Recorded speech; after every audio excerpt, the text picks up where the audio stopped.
Good evening, Sim Racing fans, and welcome back to LSRTV's Friday night double feature on iRacing Live. And we're happy to have you with us for part two from the Daytona International Speedway. The World Center of Racing plays host to the 12th race on the Season 6 Championship for the iSuperspeedway.com Racing Series, and it starts next. We're happy to have you with us, topside, along with you, as we are most every week when I show up. Myself, Evan Pizzoco, Andy Kessler here as well. Cisco Scaramuza in the LSRTV production trailer.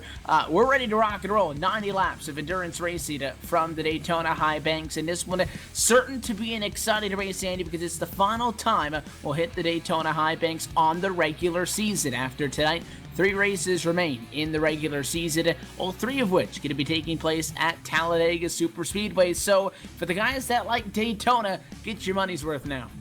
Yeah, one of those guys, of course, being that 7 of Rodney Wofford, the all-time winningest driver in the iSuperspeedway Series here at Daytona. So it's that time. We get so much closer to the chase now, and all these guys, all the ones that aren't qualified as of yet, getting that race win, they're all looking for it to come, now. They need it now. Those guys that need that win to get themselves out, especially if they're not inside that top 10 of points. So got a lot of guys in the server tonight in the race that need to get the job done here, and we'll see what they can do in this endurance race. It is going to be an exciting one, most definitely. If you have a win, you're in the championship. But if you're inside of the top 10 without a win, then you also get a ticket. But other than that, for everybody else, you got to get hustling. And some of the guys with wins not in positions to advance. Justin Anderson, Tom Moustakis, those are 2 names that we've seen in Victory Lane this season. Not top 30 in points, though. They can't get their invite. So for them, they need to try to show up every single week from here on out and get the points needed. But the drivers who needs wins outside the top 10, here's some big names. Seth DeMerchant, one that pops to mind, 12th in the championship, Andy. He's not here tonight, wasn't here for the trucks. He won't make a start, and he's going to have 3 races to get the job done.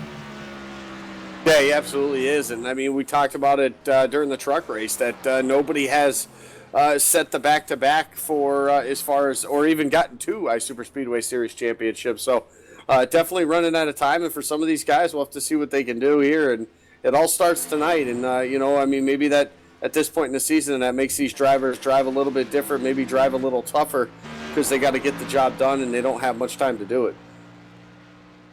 Tonight's race going to be 90 laps of competition on the shorter end of the endurance events that we've seen here in the past, but right about on the money. We still have a feature race to come, a cumulative, and then one more endurance at Talladega to close things out later on into the month of May and on for the championship. But we're ready to do battle tonight. Qualifying in the works right now and get set to draw to a close, and we're about ready to rock and roll for one of the bigger races we've seen on the season. It's all coming down to this, and before we get tonight's second race underway, we'll do just as we did earlier. Tonight, we'll go down trackside for tonight's opening ceremonies. Jaden Berkey as well with the performance of tonight's national anthem.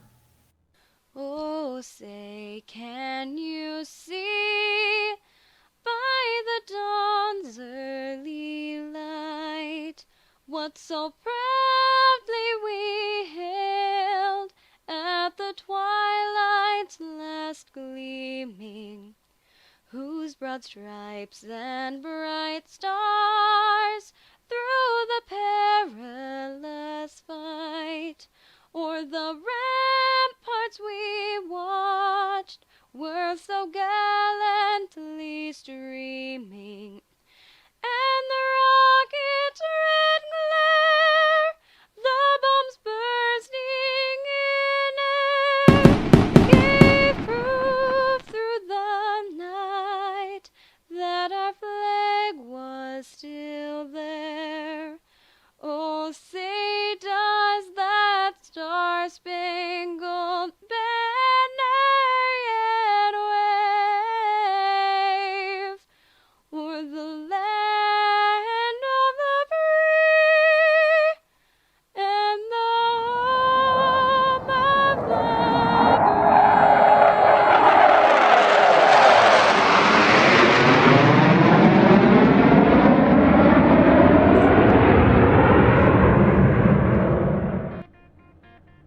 A big thanks as well to the virtual Thunderbirds, and we are set to go at Daytona International Speedway. Let's take a look trackside at your LSRTV starting grid. How about David Anderson, the number 44 Chevrolet? He puts down a 48, 496, and it's the best time we've seen all night long. So he'll roll from the top spot, and joining him on the front row, it's the Oreo entry of Paul Servant in the number 14 as well up there. Mark Jorgensen Jr., the 88, can start tonight in third. Rod Flag with a good qualifying effort as well. The Cheerios Ford outside to row 2 at fourth. Running out your top 5 is Ramon Evans. A lot different complexion to the front running order than we normally see.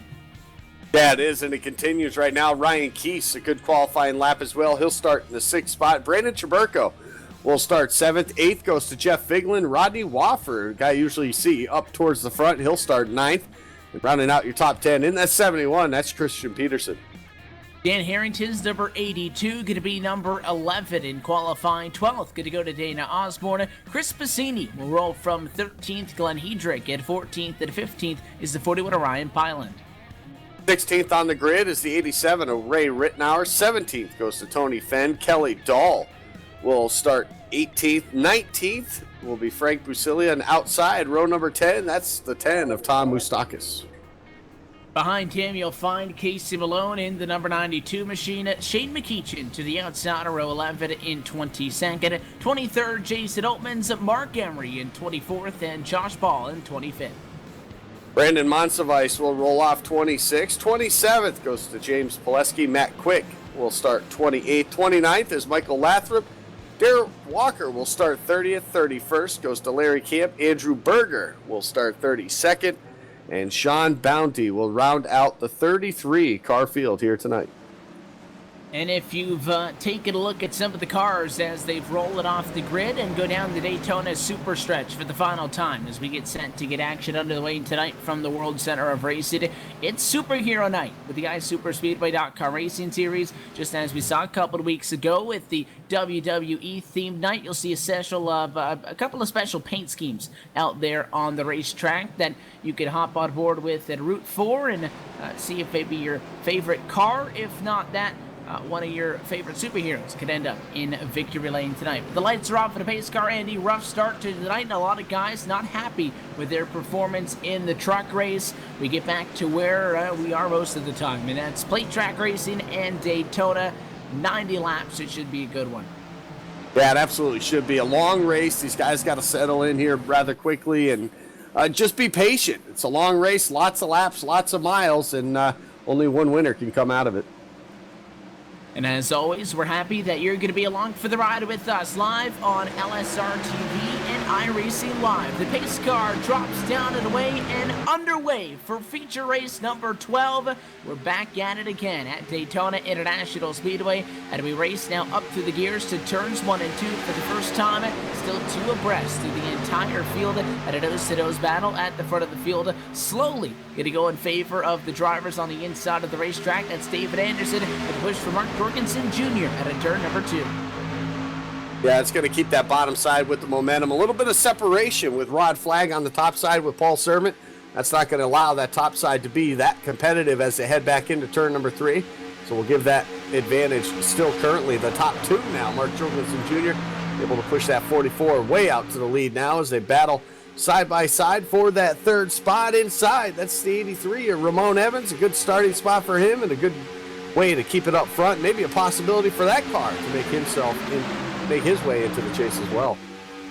And we know the inside is going to be the place to be early.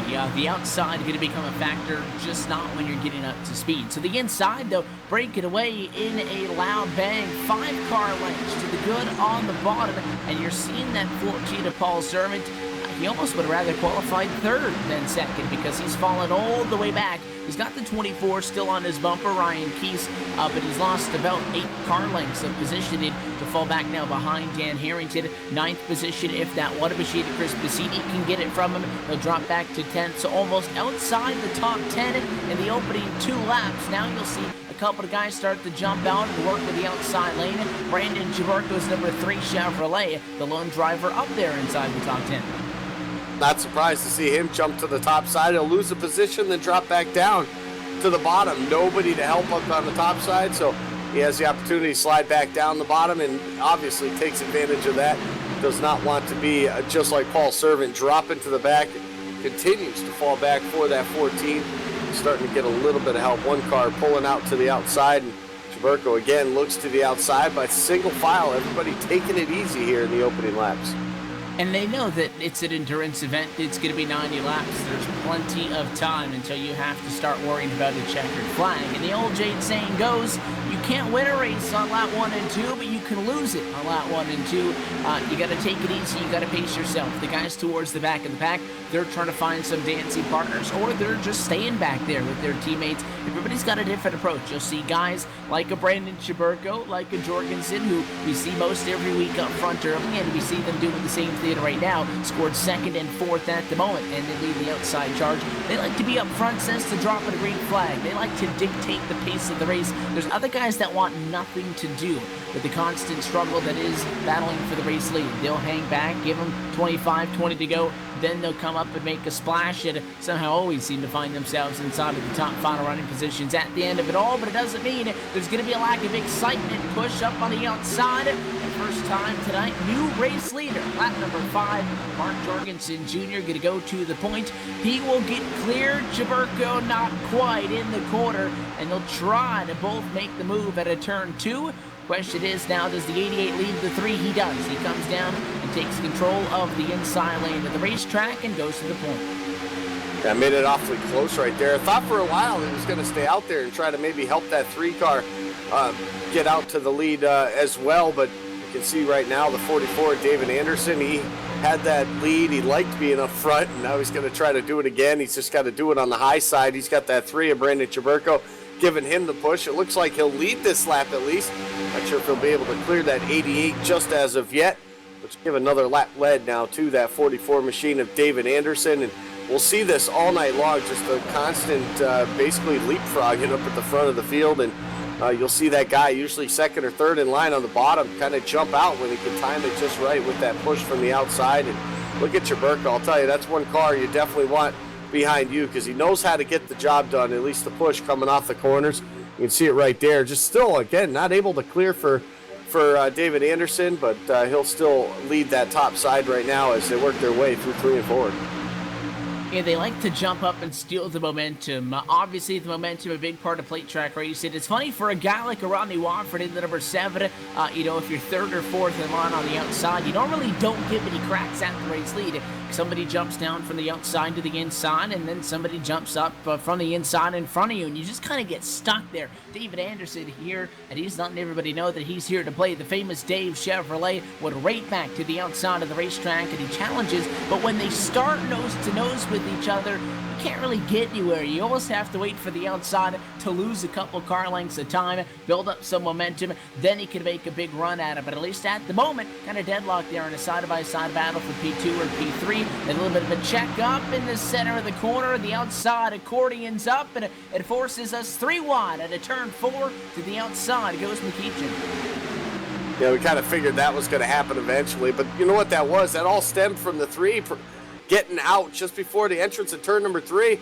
Looked like he wanted to get some air to that front end of that car, possibly overheating. He's been doing a lot of pushing here in the opening lap, so probably that's exactly what that 3 car was doing right there, and what that did was just allowed everybody behind him to catch up, and like you said, accordion the field, at least the top line there, and it caused Shane McEachin to jump out of line. So the 93 of the 83 of Ramon Evans now did the same thing. He jumped from the 2nd spot out to the outside lane, and now he's trying to get help from David Anderson to get himself up to the front. And it's kind of cool to see some names up front, Evan, that we don't typically see up front battling like this early on in the race.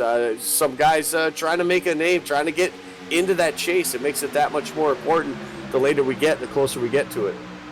In a lot of the names we mentioned, not that we don't see these guys up battling, but normally not the best qualifiers. And qualifying, it's an art, really. When you're doing the single lap qualifying, normally you get 2 laps. The 2nd lap, your flying lap, and you'll use that 1st lap to just rim ride around the top of the racetrack. Well, you only get 1 lap, so it is very difficult for these guys to get a good lap time. But a lot of people who don't normally qualify top 10 qualifying up there tonight, and those are the guys that are, between 11th and 20th in the championship standings, in a spot where they're probably not going to be able to challenge a guy in like a number 10 position in the points, like a Rod Flagger or Ryan Keese just outside in 11th position. They're not going to be able to challenge them on the numbers alone, but a trip to victory lane could do wonders for you. And an endurance event is a race where if you're up front, you're feeling it. You can go after it. Some of these other races, it's hard for a couple of those guys to string together multiple good races, a good B main, a good A main, or in those cumulative formats, a good set of 3 races.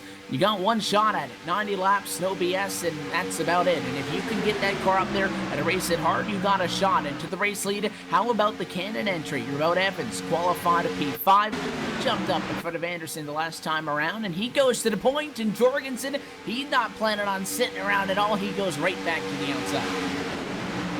Of course he does. We see that all the time with that 88 machine, always looking for that lead, always looking for that opportunity when he doesn't have it to get back up there. And he did just that, jump into that outside lane.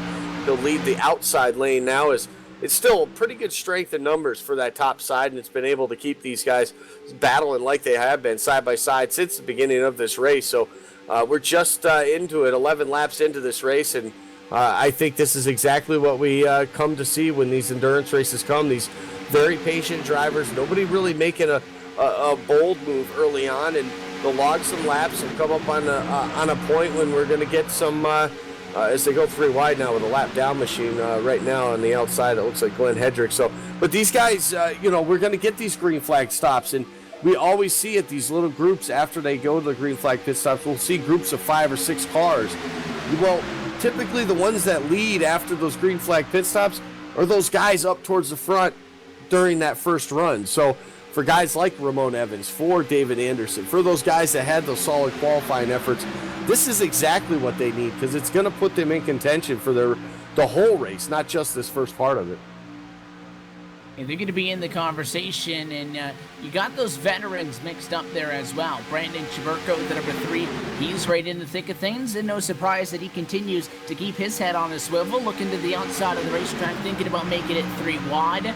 He's 3rd in line on the outside of the racetrack. He and Jorgensen work together a lot, and I wouldn't be surprised, although they have the 44 in between them right now, if they are communicating on the radio and chatting just a little bit and trying to strategize something. And we always know you need help, you need a dancing partner, as we like to say at these plate races, but I think everybody understands you work with each other from laps, maybe lap 1 through lap 70 or lap 80. Come down to the end of it, there's no alliances, but at least early, you can't make everybody around you angry, and Jorgensen with a good push from the 44 there. Not quite enough to get clear, though. He'll have to try again. Then you see the momentum swing right back in favor to the guys down low. Yeah, you definitely do. And, I talk about these endurance races a lot. We talked about last week how with it being the All-Star race, and it was basically wreckers or checkers. That was all these guys were going for, was that trophy. There was no points on the line, and, man, it made it for some exciting. Oh, we got trouble. These guys stacking up there in the mid-pack, and that's going to cause a huge wreck. It started with the 7 and the 71 making it 3 wide, but then everybody else piling in right there. Big damage for a lot of drivers here early. They pile in, and Ryan Piland, one of the drivers in that one, he's got heavy smoke coming out of the back of the number 41, and he was right up in the thick of things. The caution comes out. They all got checked up, and we mentioned earlier in this, we saw a time where we had that accordion effect. Not quite this big, though. The 7 loose up out of line. He and the 1 got in the fence, and eventually you just can't fit those guys all the way through because people started trying to go a little bit lower to avoid them. You had guys bouncing off the wall, and it was a big junk. The track got blocked in the middle of the corner. Nobody behind him was able to get through.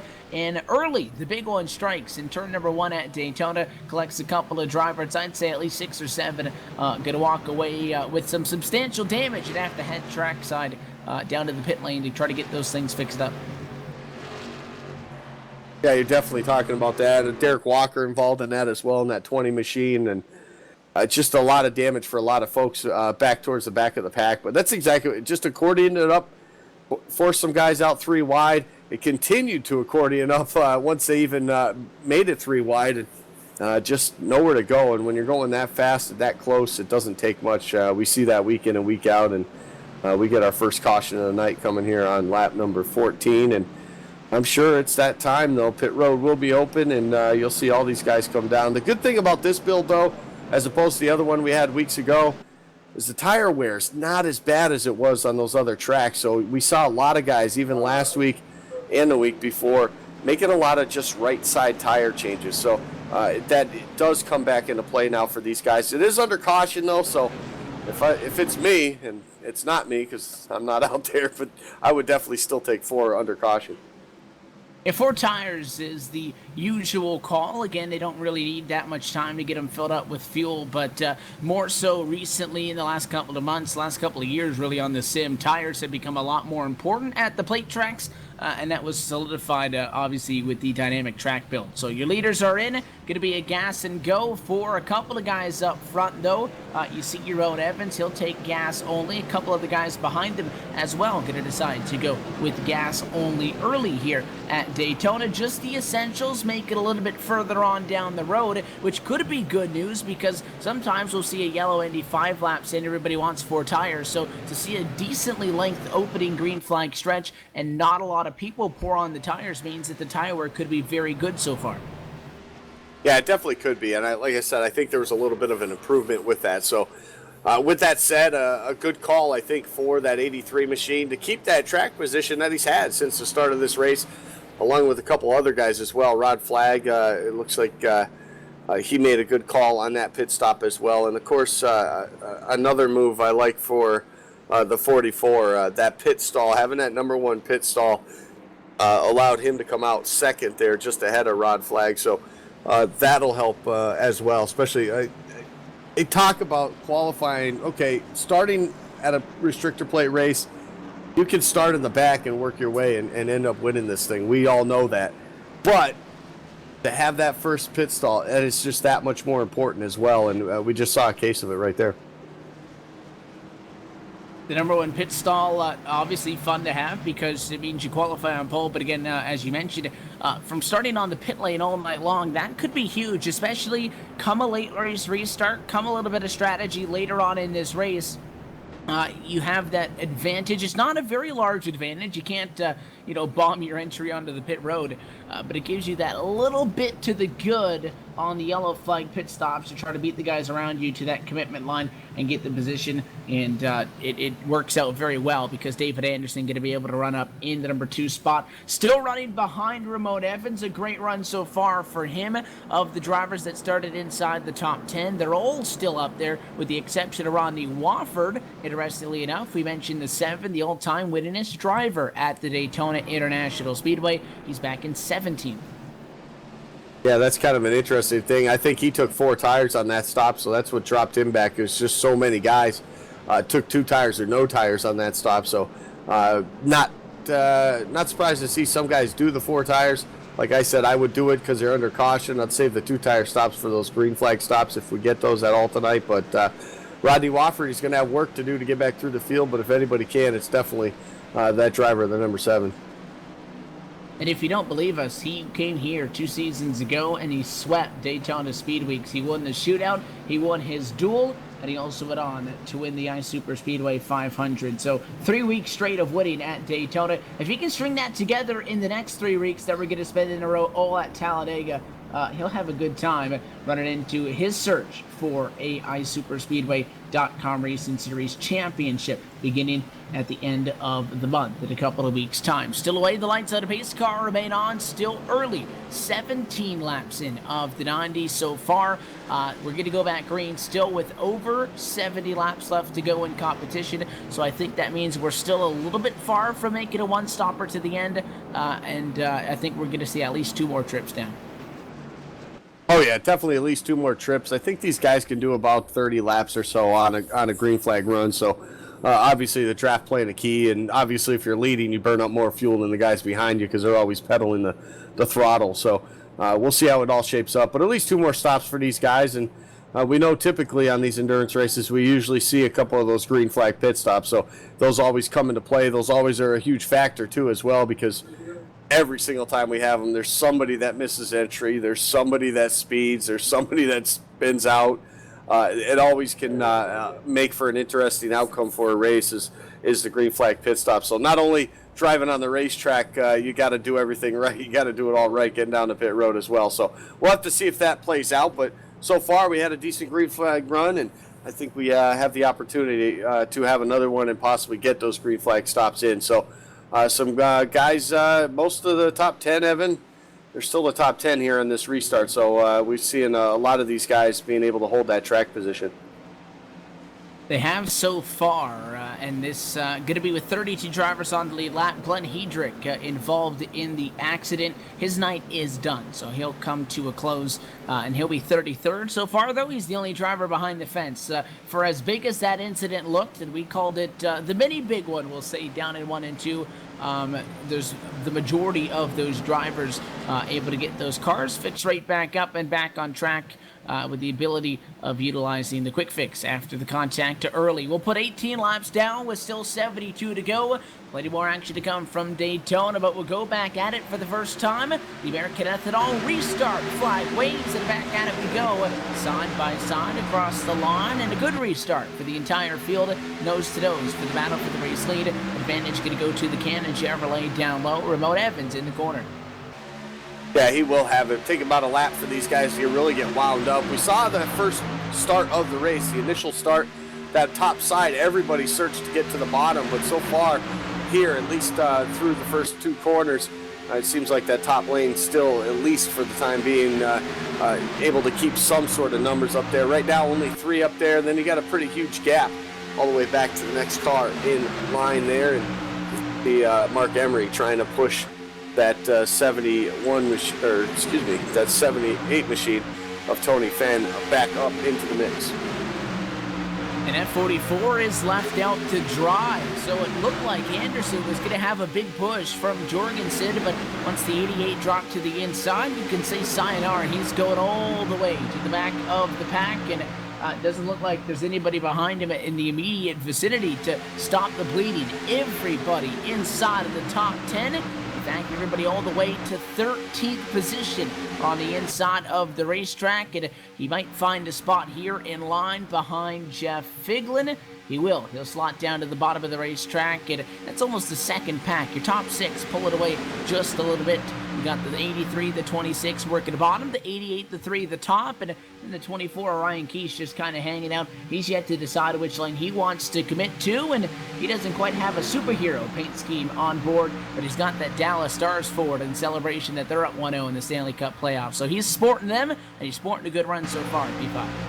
Yeah, showing his love for another sport. Pretty cool paint scheme right there for Ryan Keese, and I saw he changed everything on Facebook as well. So he's got a pretty good squad. It's been a while since the Dallas Stars have done much in the playoffs, so good, hopefully for them. And then we got our producer Cisco saying go Blackhawks. And as far as I'm concerned, three cups in the last three cups in the last 6 years. I think they've won enough for a while. Yeah, I'd trick my car out with my team's colors if A, I knew how to drive the race car, and B, they were in the playoffs. None of those apply, so we'll end the conversation there. He's doing good, I'm on the same boat, too. Top 5. Yeah, I feel you. He's gonna go to the bottom again. He's kind of hanging out. He's got 2 to the front on the inside, 2 to the front to the outside. Looked like he was gonna go with Chuberko. Decides the inside the place to be. He saw Figlin and Anderson coming up and said, "I don't want him to take that spot away." So he'll drive to the bottom of the racetrack. And now everybody back on the inside. 5 down low versus the 2 up top. For Jorgensen, though, the consolation is if you want anyone pushing, you might as well be Chuberko. Yeah, might as well be those 2 guys. They work well together. Is Chuberko actually going to leave them out to dry now and apologizes for it? But, that's one of them things. Those 2 guys work very well together at the super speedways, and anytime they have an opportunity, they will run the high side. They like to do that, and actually Chuberko gives them room to come back down to the bottom. So interesting, a little bit different than that first restart. It took about a lap or 2. And then everybody started to fan out, but this time around it seems it's going to take a little bit longer to get that second lane going. It'll take a couple of these guys, a couple of brave souls to decide to start to make it work right there. Look at that 88. He had to go out there, but I think it was more because those cars in front of him were checking up. So he'll go up to the top side. No help at all right now for the 88. The bottom side continues to lead off turn 4. near the 88, he's going to start to pinch these guys, and that's what the veterans have in their advantages. They can kind of follow those cars on the inside as they kind of move up and move down to stay on their door, but as we mentioned, guys on the inside like to jump up and take the momentum away. Not a big run coming for the 88 and the 3, but the 24, he sees the door open, jumps to the outside of the racetrack, and Ryan Keese trying to make some magic. Topside over again. The 88 and the 3 really weren't hustling at the time, but it's going to cost him a spot, if not more. They fall back below the 44. They find a spot in front of Jorgensen to dive in. He takes a gamble. It didn't work. He falls back 2. That didn't work that time, but it was a good call. I mean, he knows who was up there on that outside and thought they might have a run, took the chance, and overall it didn't really hurt him that much. Just a couple spots, but not a big deal. That 24 will be able to get this thing back wound up. And when you're these guys, you know, second, third, fourth, fifth in line on the bottom, you're really watching out the mirror a lot, trying to time those guys coming up on the outside, trying to see if anybody's trying to make it work, and that's what gives those guys the advantage, jumping out like that in front of that line, gets them that extra push they need and gets them up towards the front of the field. So for Ryan Keese, he's going to have to wait though, because outside of him, he's got the 88. Now he's got the 82 of Dan Harrington as well to the top side, and you can see those top side numbers really start to grow now. He's got about 10 cars now to the outside. Look for them now to start making their way up to the front. Yeah, they come in waves, and all of a sudden, from a 7-car battle for the race lead to 17 inside of a second of the driver in the number 1 spot. Chaburko thinking about 3 wide as always. Now's when you want to jump at a line for the outside and take that advantage. Ron Flag has the ability to do so. The outside is clear. He's second in line on the bottom, but hasn't looked like he was been thinking about going to the outside yet tonight, and he'll stay to the back of the 83, Ramon Evans. Big push for the 82 as Harrington trying to give the assist to Jorgensen. He'll come up a little bit short, though, into turn 3. You really got to time it coming off the corner. Again, you're not allowed to push and stay locked on each other's bumper in the corner. You want to get to that guy's rear end as soon as you come off the corner, and you got to get clear before you hit turn 3 or turn 1, because when you go up the banking, it kills those guys on the outside. It's all about timing, and that's why, well, it's a plate race. Well, anybody has a shot at it, and, you know, you can go on about that, the great equalizer. We can talk about it for hours if you want. That's why the series veterans are always up front, because they've learned how to master the draft. Yeah, master, and you mentioned it a minute ago, too, the side draft as well, and we always see the 88 and the 3 really utilizing that side draft to their advantage. And right now, that last time through 1 and 2, the 88 was able to do that, at least keep them up towards the top 5, allow those guys behind them to catch back up to them. And like you said, it's all about timing coming off of the corner. And you can see right there at 82, get a decent run off the corner. That's going to allow him to get up to that back bumper. We'll hopefully try to make up a couple spots here as you start to see them move their way up on that outside, but that's exactly what it is. It's all about timing on that outside lane, and it takes a while to master that. And we see a few of these guys do it week in and week out, and those are the guys that take advantage of that outside lane. Those are the guys that steal the win on the last lap as well. So we still ride side by side throughout the pack. You're going to find really everybody in touch with your leaders till you talk about Tom Osakis, Brandon Cruz, Montsevice, and Larry Camp. 30th, 31st, and 32nd. Well, some of them may not be in the lead pack, which is now 20 drivers within 1 second of the driver in the race lead. A couple of single file as they trail off, but they're still well up there, and that's the key for the guys that hang back. If you don't want to be way back, because, Andy, we've seen many a time, you get down late in the race, all of a sudden, there's 20 laps to go. Next thing you know, well, you can't make up that time, and you're not going to be in the battle for the race win. Just hang in there. Keep those guys in contact with you. If they don't get too far away, then you're always going to be in the conversation. Yeah, absolutely. And leading a line, doesn't matter which line, that's what you want to do, especially coming down towards the end. Really puts the guys behind you in a disadvantage because you just run out of racetrack when you try to go 3 or 4 wide. So we'll see that happen. Mark Jorgensen Jr. pretty much by himself has got up to that 3rd spot using that side draft we talked about a moment ago, and he's working it pretty good right now at the moment. And I like Ramon Evans, so he's been up there at the front. And I got to hand it to Rod Flag as well, not for jumping out, just saying, hey, you know, long endurance race. Let's just ride right here and he looks very content right now to not push the issue, not force the issue, trying to get the race lead, and he'll push that 83 around this racetrack all the way to the last lap. Hey, those are guys that work well together, and a lot of the names that you see working together, guys that have been here for multiple seasons, so they kind of know how each other drives. Trust is a big thing for laying on somebody's bumper at 197 miles an hour. Also, this time around, we're going to have 30 laps down, 60 laps to go. And a battle right now for the race lead, non-existent. Ramon Evans is looking pretty comfortable up at the front of the field. The only side-by-side inside the top 10 remains the challenge on the outside. Jorgensen wants somebody to come up.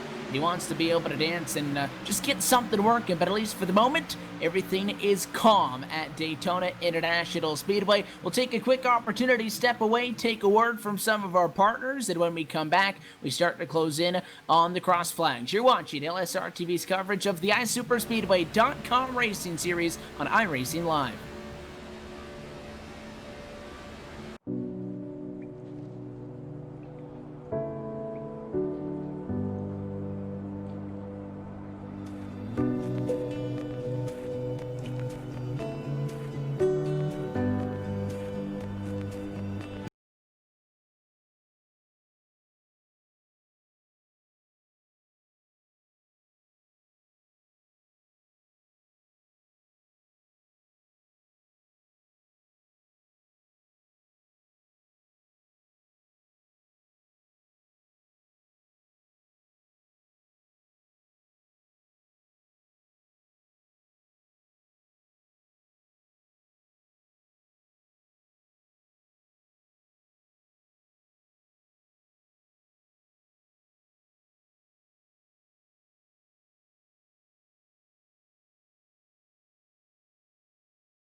Since 2010, the highest echelon of sim racing competition has focused on NASCAR and Grand Prix racing. 50 of the best drivers in the world doing battle for championship glory. Each man for himself, and even though there may be teammates on track, each driver is in command of his own destiny. Until now.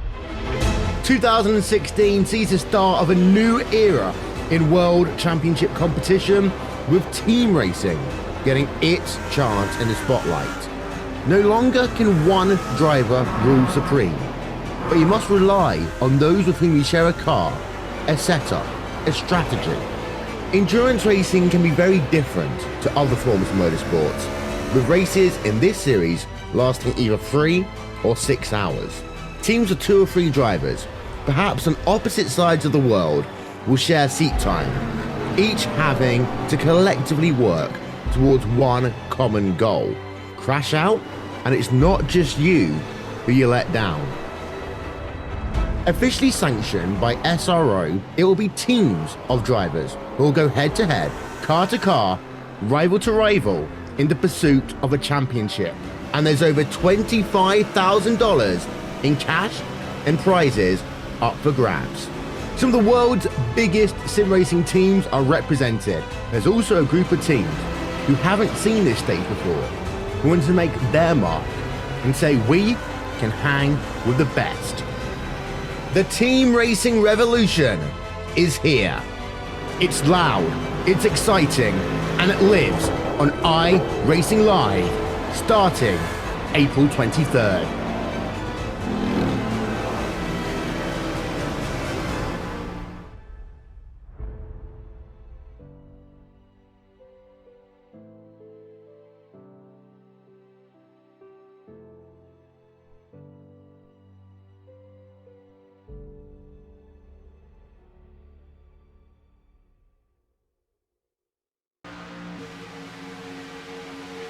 We're back live at the World Center of Racing, still clean and green up at the front of the field. Nobody getting around Ramon Evans anytime soon. The 26 Arata flag, the 38 of Jeff Vigilin and Mark Jorgensen Jr. Then in P4, the first driver working the outside, and Remember, he had no help just 5 laps ago. Well, he's got some company. The 24, the 34, the 82 at a big head of steam this time at a turn 4. The 24, though, may be just a little bit too far behind to give him the shove that he needs. And Rod Flag, I think, in a good position here, second in line, Andy, may not get as much credit as he deserves because he can't just push the guy all the way around or he's going to blow up in 5 laps. But he has to get on the back bumper of Ramon Evans and push when that challenge comes from the outside. We go 3 wide around some lap traffic. That's exactly what the 26 has been doing so far. Yeah, he's been doing a great job with it, and I hope Ramon Evans thanks him later for this. I mean, I know it's not the end of the race, and right now they're far from crowning a race winner, but you definitely got to give a lot of credit right now to Rod Flag for what he's done and been able to, every time that outside lane's been up there to challenge like they are right now, he's been able to get right back to that back bumper and give that push that Ramon Evans needs to keep that lead. So, yeah, definitely a huge shout-out to him, and you can't not discredit either the 38 of Jeff Figlin because he's been right there on that inside lane right behind Rod Flag doing the same as well. So, yeah, I definitely got to give a lot of credit to those guys on the bottom lane. And they're working together. Again, in these endurance events, the strategy obviously is to survive, to make it to the end, but we've seen a couple of these things get out of hand. There's still plenty of time for these guys to do that. 42 laps remain the next time around the start-finish line. But so far, I'm enjoying the race. We're seeing a lot of good side-by-side action, a lot of strategy, guys picking up spots, 1 or 2 at a time. Sean Bounty, a name that we were talking about over the radio under the commercial break, number 34, one of those special paint schemes on board. 33rd to 8th position, make it 33rd to 7th. He's passed 26 cars so far. Yeah, and he's, did it with a horrible qualifying effort, which very surprised to see that. He's usually right around that top 10 area at worst, and for him, this was definitely the worst qualifying effort, but it just shows you it doesn't matter where you start, and it's where you finish, and for right now, for Sean Bounty, an excellent job, and, a shout-out to Shane McEachin as well, 22nd to 9th that last time by, so another driver getting it done. And then we talked about Rodney Wofford on that pit stop, probably taking 4 tires and put him way back in the field. Well, look at where he is now too, right up there outside the right inside the top 10 too. So you know what, it can be done, and these guys prove it week in and week out. It's just a matter of staying there. A little bit of a bobble into turn 1, and he slides up a little bit, comes right back down. We're kind of frozen, almost at a stalemate here. Nobody can get anywhere. The 83 leads the inside, the 88 leads the outside, and that's where they sit at the moment. And almost halfway, going to be 5 laps, and then we cross the halfway point. We'll quit counting up, we'll start counting down. And the producer, Cisco Scaramouza, well, he's down in the trailer. He's got a bunch of TV cameras down there with him, but he's going to hop on the bike with us and hang out with 50 laps to go.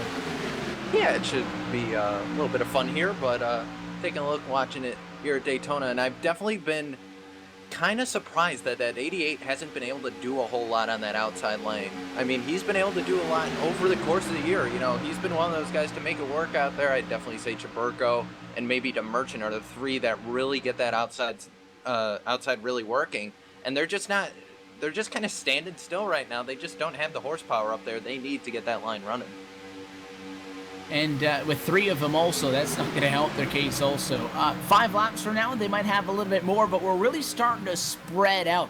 We no longer have us 2 wide going 10 rows deep. You still got 18 drivers within 1 second of the race leader, but there's a lot of single file. I think these guys have kind of flipped the switch, and they've gone into just conservation mode. They most likely have a number in their head, Andy, on when they want to be next down to the pit lane for what could be the final stop tonight. I think you might be close to stretching it on fuel if you try to do that. I think you might have to have 2 more stops in mind if you want to make it through to the checkered flag. But they've got a number in their head, and once you got a number, you're looking at the laps. We're working 42 right now. It's a lot easier to just kind of counting down lap by lap by lap. Get to that point, then you worry about racing. Well, yeah, and it also being on the bottom lane is the easiest way to get to pit road, too. So that could be the reason why we see a lot of guys right now on the bottom lane. The top side really just kind of lost all the numbers ahead, and there we go. Pit road, here they come. Leader, first one down. Ramon Evans going to lead the train. Look at the 11. Whoa, not even close. That's going to be a little bit of a speeding penalty, I believe, for that 11. He just had no brakes at all right there, and Good thing you didn't run into any of those guys. A good heads up by that at least. But that 11's definitely going to be sitting there on pit road for about 15 seconds. He was digging, and he was 13th, and he beat the leader to the line, so there was nowhere near enough brake in that car, and that's going to be a hefty penalty, and pretty much take him out of the competition and chasing the checkered flag if we stay green through the end. The other guys, they get their service, they get out, they get away. Leader off of the pit lane going to be Shane McKeechin, Peterson, Wofford, Evans, and Passini in that order get their service. And meanwhile, we see next batch, or I say batch, it's actually one car. Sean Bounty jumped out of the draft. I think he was expecting more people to go with him because he's going down there and he's doing the worst thing you can possibly do at Daytona. He went down pit road with no help. Yeah, that's the fun part because you don't want to give your strategy away. You don't want to come over the radio and be like, I'm coming in on lap 43, guys. Who's coming down with me? And you see a group pit, and you're like, okay, so somebody's got to be coming down, and you guess wrong. Sometimes it's worth to give up that small strategical advantage to get that pit road security. You see these guys swing to the outside of the racetrack, slow lap car on the bottom in a quite peculiar position, but pit stops in a full swing now. Do we have more takers?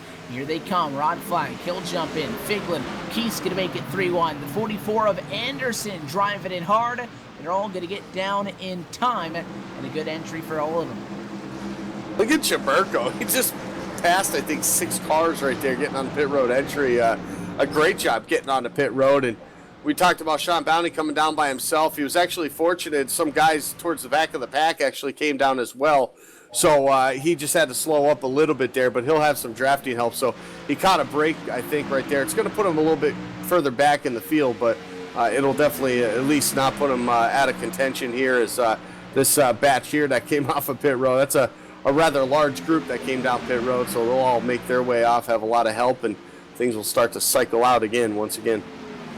And sometimes, coming down in a big pack is not a good idea. It's a little bit sketchy coming into the pit stop, but as well when you get out, you've spread out a lot, but if you're in a big group coming up and you blend, it's kind of hard to get single file and get pushing. Sometimes if you're able to come in with 3 or 4 other drivers, you're really in the best spot. Some problems on the pit lane. Michael Lathrop, number 85 Chevy, not even close either. He came down way late. I think he kind of called an audible when Dan Harrington came in. Harrington was in a little bit hot also, but I think was in time just before that commitment cone. But Michael Lathrop was out in the grass, and that's going to get him a penalty also. And I'm looking up front, or what's going to be front, Evan, I believe, as it cycles around, I believe Rod Flag's actually going to have the lead once everything goes through. Frank Basilia is still leading who's left out on the track, but I believe our leaders, once everything cycles around, it's going to be Rod Flag, Casey Malone, Josh Ball, Mark Jurgensen Jr., and Brandon Jaburko, all guys who are sort of up in that 10 to 15 range, but they weren't battling for the lead except for, of course, Rod Flag. He was pushing the 83 of Evans. But these guys came out of nowhere, and I think that's just team driving all there because I'm looking in the TeamSpeak channel. They're all talking to each other right now, so they did a great job. The communication is key. Frank Basilia, he has completed service. He's up at a racetrack, but you see what a couple more laps of momentum can do. Pushing to what's going to become the race lead, and in front of them all, how about Rod Flag? The 26 goes to the point at lap number 47, and the standings going to continue to update as we cross the start-finish line, but we are past the halfway point, so we'll take a quick peek at your iRacing.com midway race break, brought to you by iRacing, the leader in motorsport simulations and the official sim racing partner of NASCAR. Rod Flag goes to the point. Casey Malone started 21st. He rides at a P2, and Josh Ball, who started 25th, just behind in 3rd. Mark Jorgensen Jr., 5th on the board at the moment. Brandon Chaburko scored in 5th. McKeechin has scored P6. 7th is Christian Peterson. Frank Basilia, 8th. 9th, Rodney Wofford. And 10th position is Jason Altman's. Couple of those spots going to shuffle out as Basilia drops down. So Altman's actually going to be P9, and Pileski takes P10. Yeah, and 11th right now, that'll be the 1 car, the rookie, Chris Passini. Frank Basilia is 12th. 13th is Ramon Evans. Andrew Berger runs 14th. 15th goes to the 34 of Sean Bounty. Jeff Figlin rides in that 16th spot. 17th is Dan Harrington. Dana Osborne runs 18th, and Paul Servant 19th. And David Anderson, our pole sitter, rides around 20th. 21st is going to go that 24 Ryan Keese. The 10 of Tom Mustakas is running 22nd. Brandon Cruz Monsiváis is going to run 23rd. Ray Rittenauer, the second, is running 24th. Matt Quick is running 25th. Mark Emery, the 26th. 27th to Tony Fenn. 28th to Larry Camp. 29th to Michael Lathrop. We saw him have trouble on pit road, and that really cost him. He's all the way back there. And Kelly Dahl is 30th, one lap down. At P30, he'll be joined by a couple of other drivers laps down. 31st, Eric Walker is 2 laps down, and behind him, 32nd, Ryan Pyland on the pit lane, and 33rd, Glenn Hedrick, as you mentioned, was the only driver and still is officially the only driver behind the wall tonight, although we don't expect Pyland getting back out on track anytime soon. That's been a look at your iRacing.com midway race break. For a wide variety of racing possibilities on the web, go to iRacing.com and sign up today. You want to talk about a mutiny? Every single person has just left Rod Flag. The 26, he's got the 48, the 88, the 92, and the 3. They all jumped that line, and it's going to put the number 48, a Ball, to the race lead. Ball jumps down in line, 3 wide, but Jorgensen digging out down the back. He'll be the big winner in this one with a push from Casey Balone. They'll go to P1 and 2. Yeah, they will, and they're going to try to drag Brandon Chaburko as well. He does. He's able to clear him out, so I say this, poor Rod Flag right there just got freight trained and basically a sit and duck at that point, and at least for him, it's not the last lap there. He's able to stay in line right now. He's just not in first. He's back there now in that 5th spot, and that outside lane, as the inside lane checks up quite a bit right there, right behind Josh Ball. Look at Jason Altmans, and Jason Altmans and that 93 of James Pileski trying to get themselves up on the high side, and Chaburko's going to jump out there and give him some help off of turn 2. He gives the push, and it was the 3 of Chaburko who was the only one of the 4 that jumped at a line that wasn't able to get clear, and he pinches the 88 down, but he won't get close enough. He'll get a big push from that 51 of Jason Altmans. Good to see the Best Buy Ford back towards the front of the field, and he's timed it well. He got to the back bumper off the corner. That's something we talked about earlier in the night, and it'll be exactly what he needed, and put Chaburko now to the race lead. 4 lead changes in the last 2 laps around as well. Altmans will be able to get P2 out of that one. And how about Pileski? How about a guy who really needs a run? We talked about it earlier in the show. Guys need in that 10 to 20 range that need these runs. James Pileski, that's a guy who needs a good run right now. He's had terrible luck this whole season. He really needs a good run right now. And running up where he is, if he can stay on the pit strategy with these guys and everything cycles out, he's going to be in a great spot here for the end of this thing. Couple of guys sink back now with the outside kind of deteriorating away. The 93 of Pileski was 4th at the line, and he'll be lucky to be inside the top 10 now, as everybody kind of behind him has fallen away. And again, it's a constant flow of this. You'll get the outside, a couple of guys up there, 6, 7 cars. 2 laps later, they'll be gone. 2 laps later, they'll be back up there. As we mentioned earlier tonight, it's a game of momentum, and you kind of have to predict. Once you realize and see the outside moving, you're too late. You got to be able to jump on that and predict it, and that's where the spotters come into hand. How about that move? Altmans, he goes to the inside on Chaburko. Chubb Hart leaves the door open, but the 88 of Jorgensen does not want to go around the 3. He wants to be able to work with him, so he leaves that spot open. Chaburko jumps down to P2. Keep an eye on those guys, Andy, to look to the outside.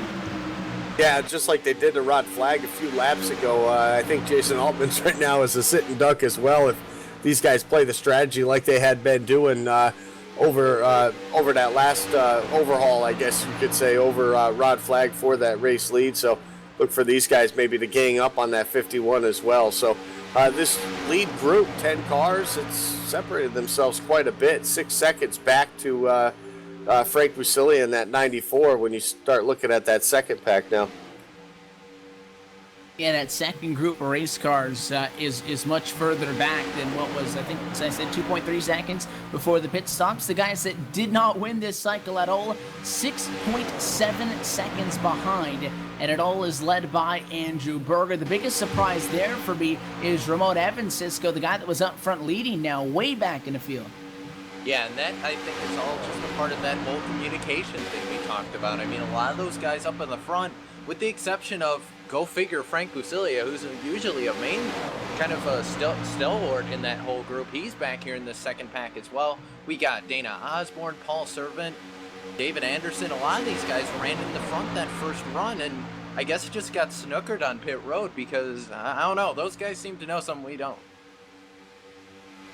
We will wait and see how that's going to work out for these guys, but they're deep in the pack, and 11th position through 18th. Berger, Bounty, Evans, Basilia, Osborne, Servant, Anderson, and Figlin are the guys in that secondary pack, which is a good spot to hang back in, but I made the point earlier, you don't want to be 7 seconds back if we stay green through the end of the race, because you're not going to make up 7 seconds.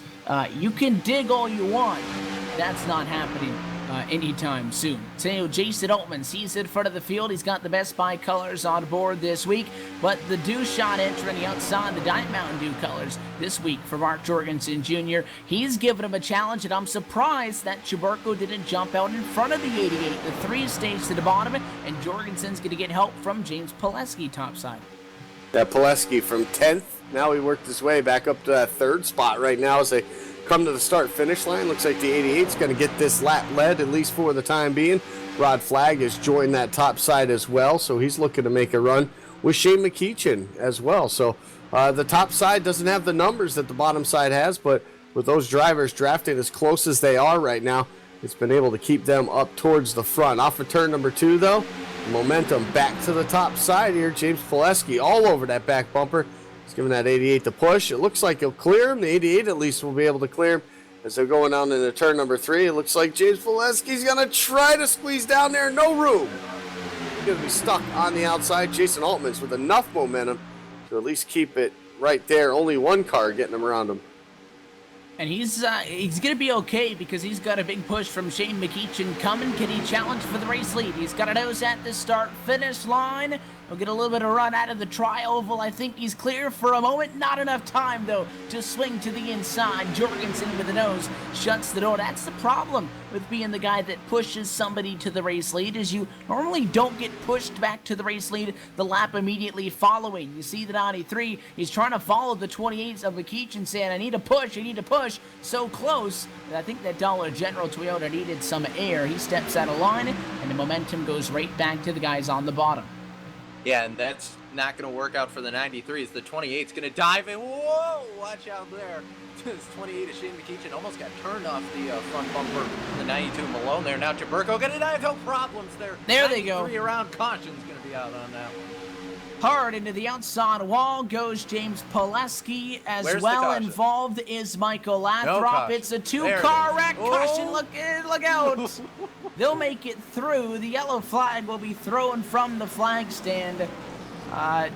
That was almost bad. We saw not only the piece of contact in the tri-oval, but then also 2 cars wrecked. If you want, you can consider Chris Bassini the 3rd one.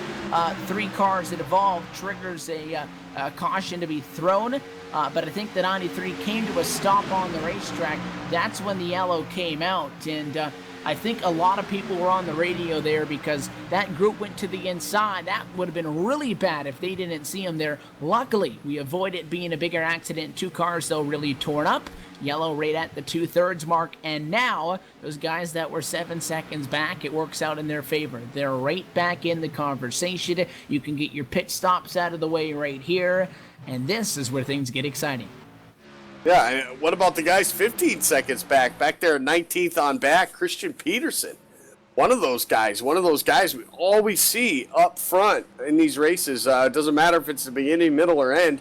You always see that 71 up battling for a top 5, top 10 position every single week. And back there after pit stops, stuck way back in the field and way off the pace. That group was trying everything they could to catch up to somebody, and they just weren't making up any ground. So this is a huge caution break for a lot of those guys way further back. Brandon Montsevice was in that group as well. Ryan Keese, guys we saw up at the front of the pack just having trouble on pit road during that green flag stop. And they can breathe a sigh of relief now at this point. They can come down, get service, and at least catch themselves back up to the field.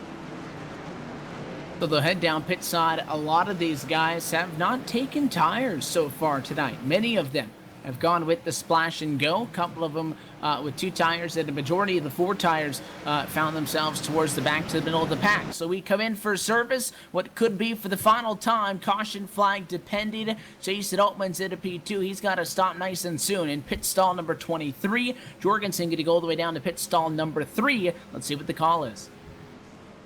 I'm gonna guess it's gonna be 4 tires here. I'd really be surprised if it wasn't. I mean, these guys were out there for a while, but at the same time, you know, we're before that. Oh, looks like Chaburko actually is gonna overshoot his pit stall, but I'm seeing actually a lot of 2 stops. So no, I was completely wrong.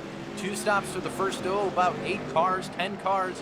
Yeah, that's a lot of 2 tires. I'm seeing Rodney Watford, he took 4. And Chris Piscini took 4, and everyone from Casey Malone on back took 4. But a lot of 2-tire stop for basically the top 10 there, sans the 7. Yeah, 2 tires better than taking no tires, and I think that's going to be the winning call, the 2 tires. The question then becomes, is taking 4 tires and getting service on that left side going to be enough to give you an advantage to make up 7 seconds of time at a pit lane? So you're looking at least 5, 6 plus spots minimum on the racetrack. Is it going to give you enough of an advantage for that not to matter? But we didn't see a lot of people moving up and down the racetrack all over the place. The tires seem to be fairly good tonight, so I like the 2-tire call.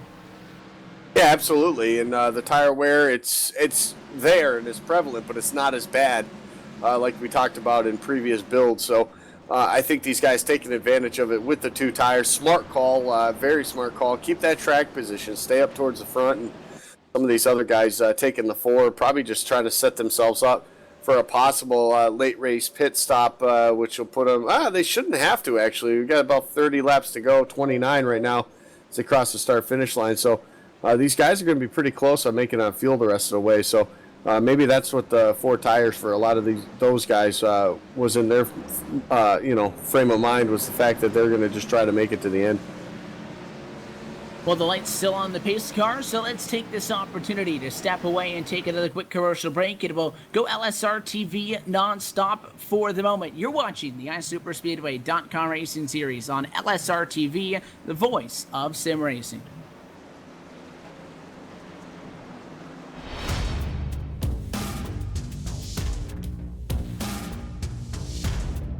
The 2016 iRacing World Championship Grand Prix Series is all about change.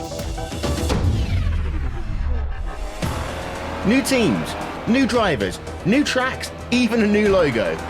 And oh yeah, there's a brand new car. After 5 years of competition, we say goodbye to the Williams FW31 and we say hello to the McLaren MP430. But this isn't just a brand new car, it's a whole new ballgame. And with it, we bring new excitement, new strategies, new technology. For example, energy recovery and drag reduction systems. There's a new way of thinking about racing, and for all the drivers participating, it's back to the drawing board, wiping the slate clean in the ever-consuming pursuit of perfection. One little slip-up, one wrong move on track, one poor strategy call, and it's over. That's the difference between coming up short and becoming champion and being $10,000 richer to boot. So yeah, change is in the air, but we're going to start getting answers on the 27th of February as the 7th year of iRacing World Championship competition kicks off. And you won't miss a thing, with every single race live on iRacing Live, coverage brought to you by Racebot TV. So join us fortnightly from 1:30 p.m. GMT.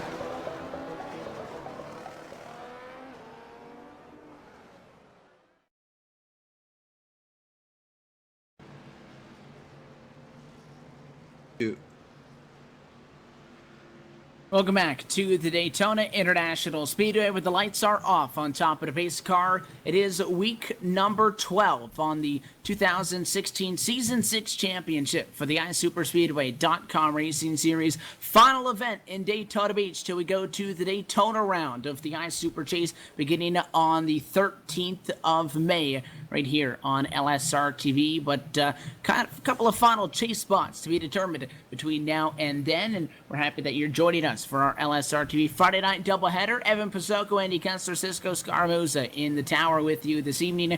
Rod Flag, though, started off with a strong night in the trucks, ended up crashing out of that event. He's up front late at Daytona, and he'll bring us back to the American Ethanol Green Flag with 27 to go.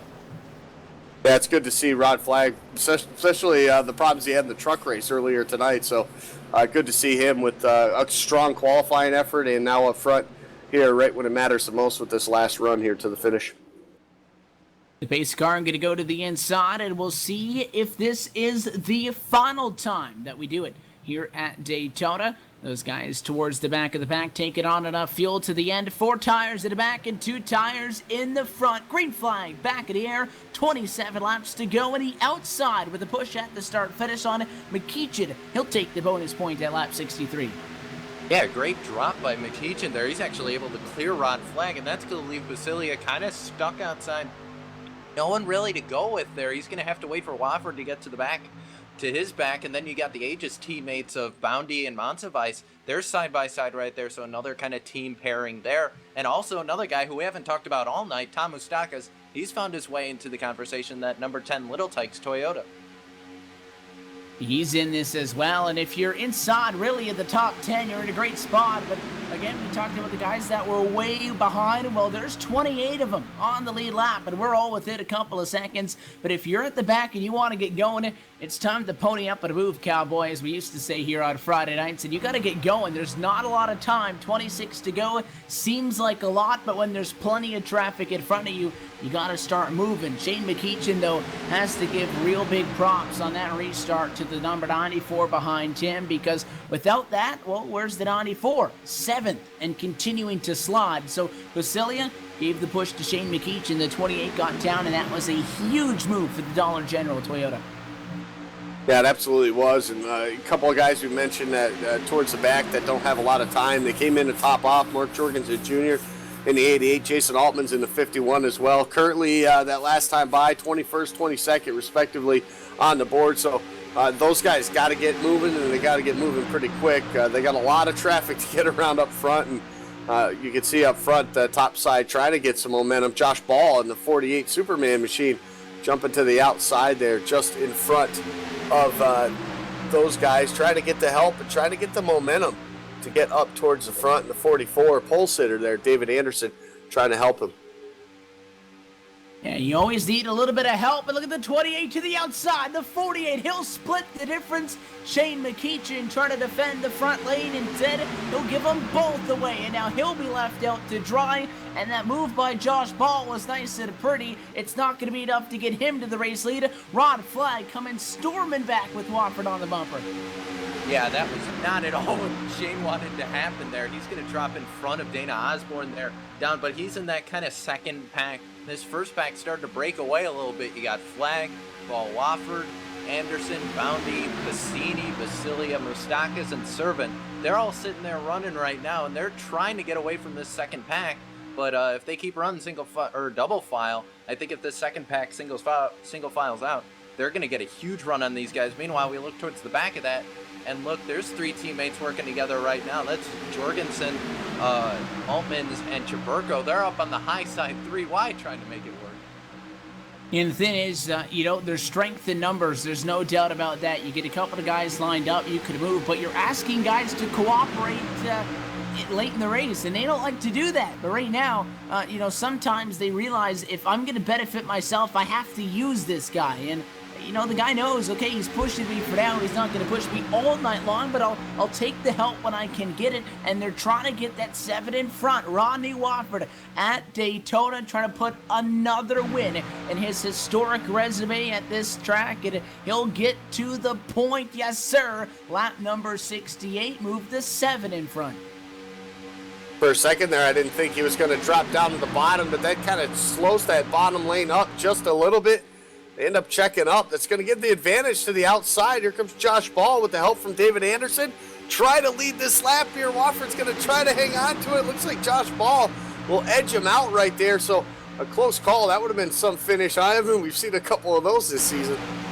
Just one or two, and I think a couple of exciting ones in the last couple of weeks. We had 2 weeks back-to-back. The last checkered flag on the night was the difference in the sim of 0.000 seconds, which means the differential went down below the scoring system, down to the 1/10,000th or even 1/100,000th of a second. We did know who won. We went to the tape and we saw it, but sometimes you can't get any closer than that. It's used as a figure of speech, and sometimes when it shows up as a tie, you can't get any closer than that is absolutely true. They've done it twice.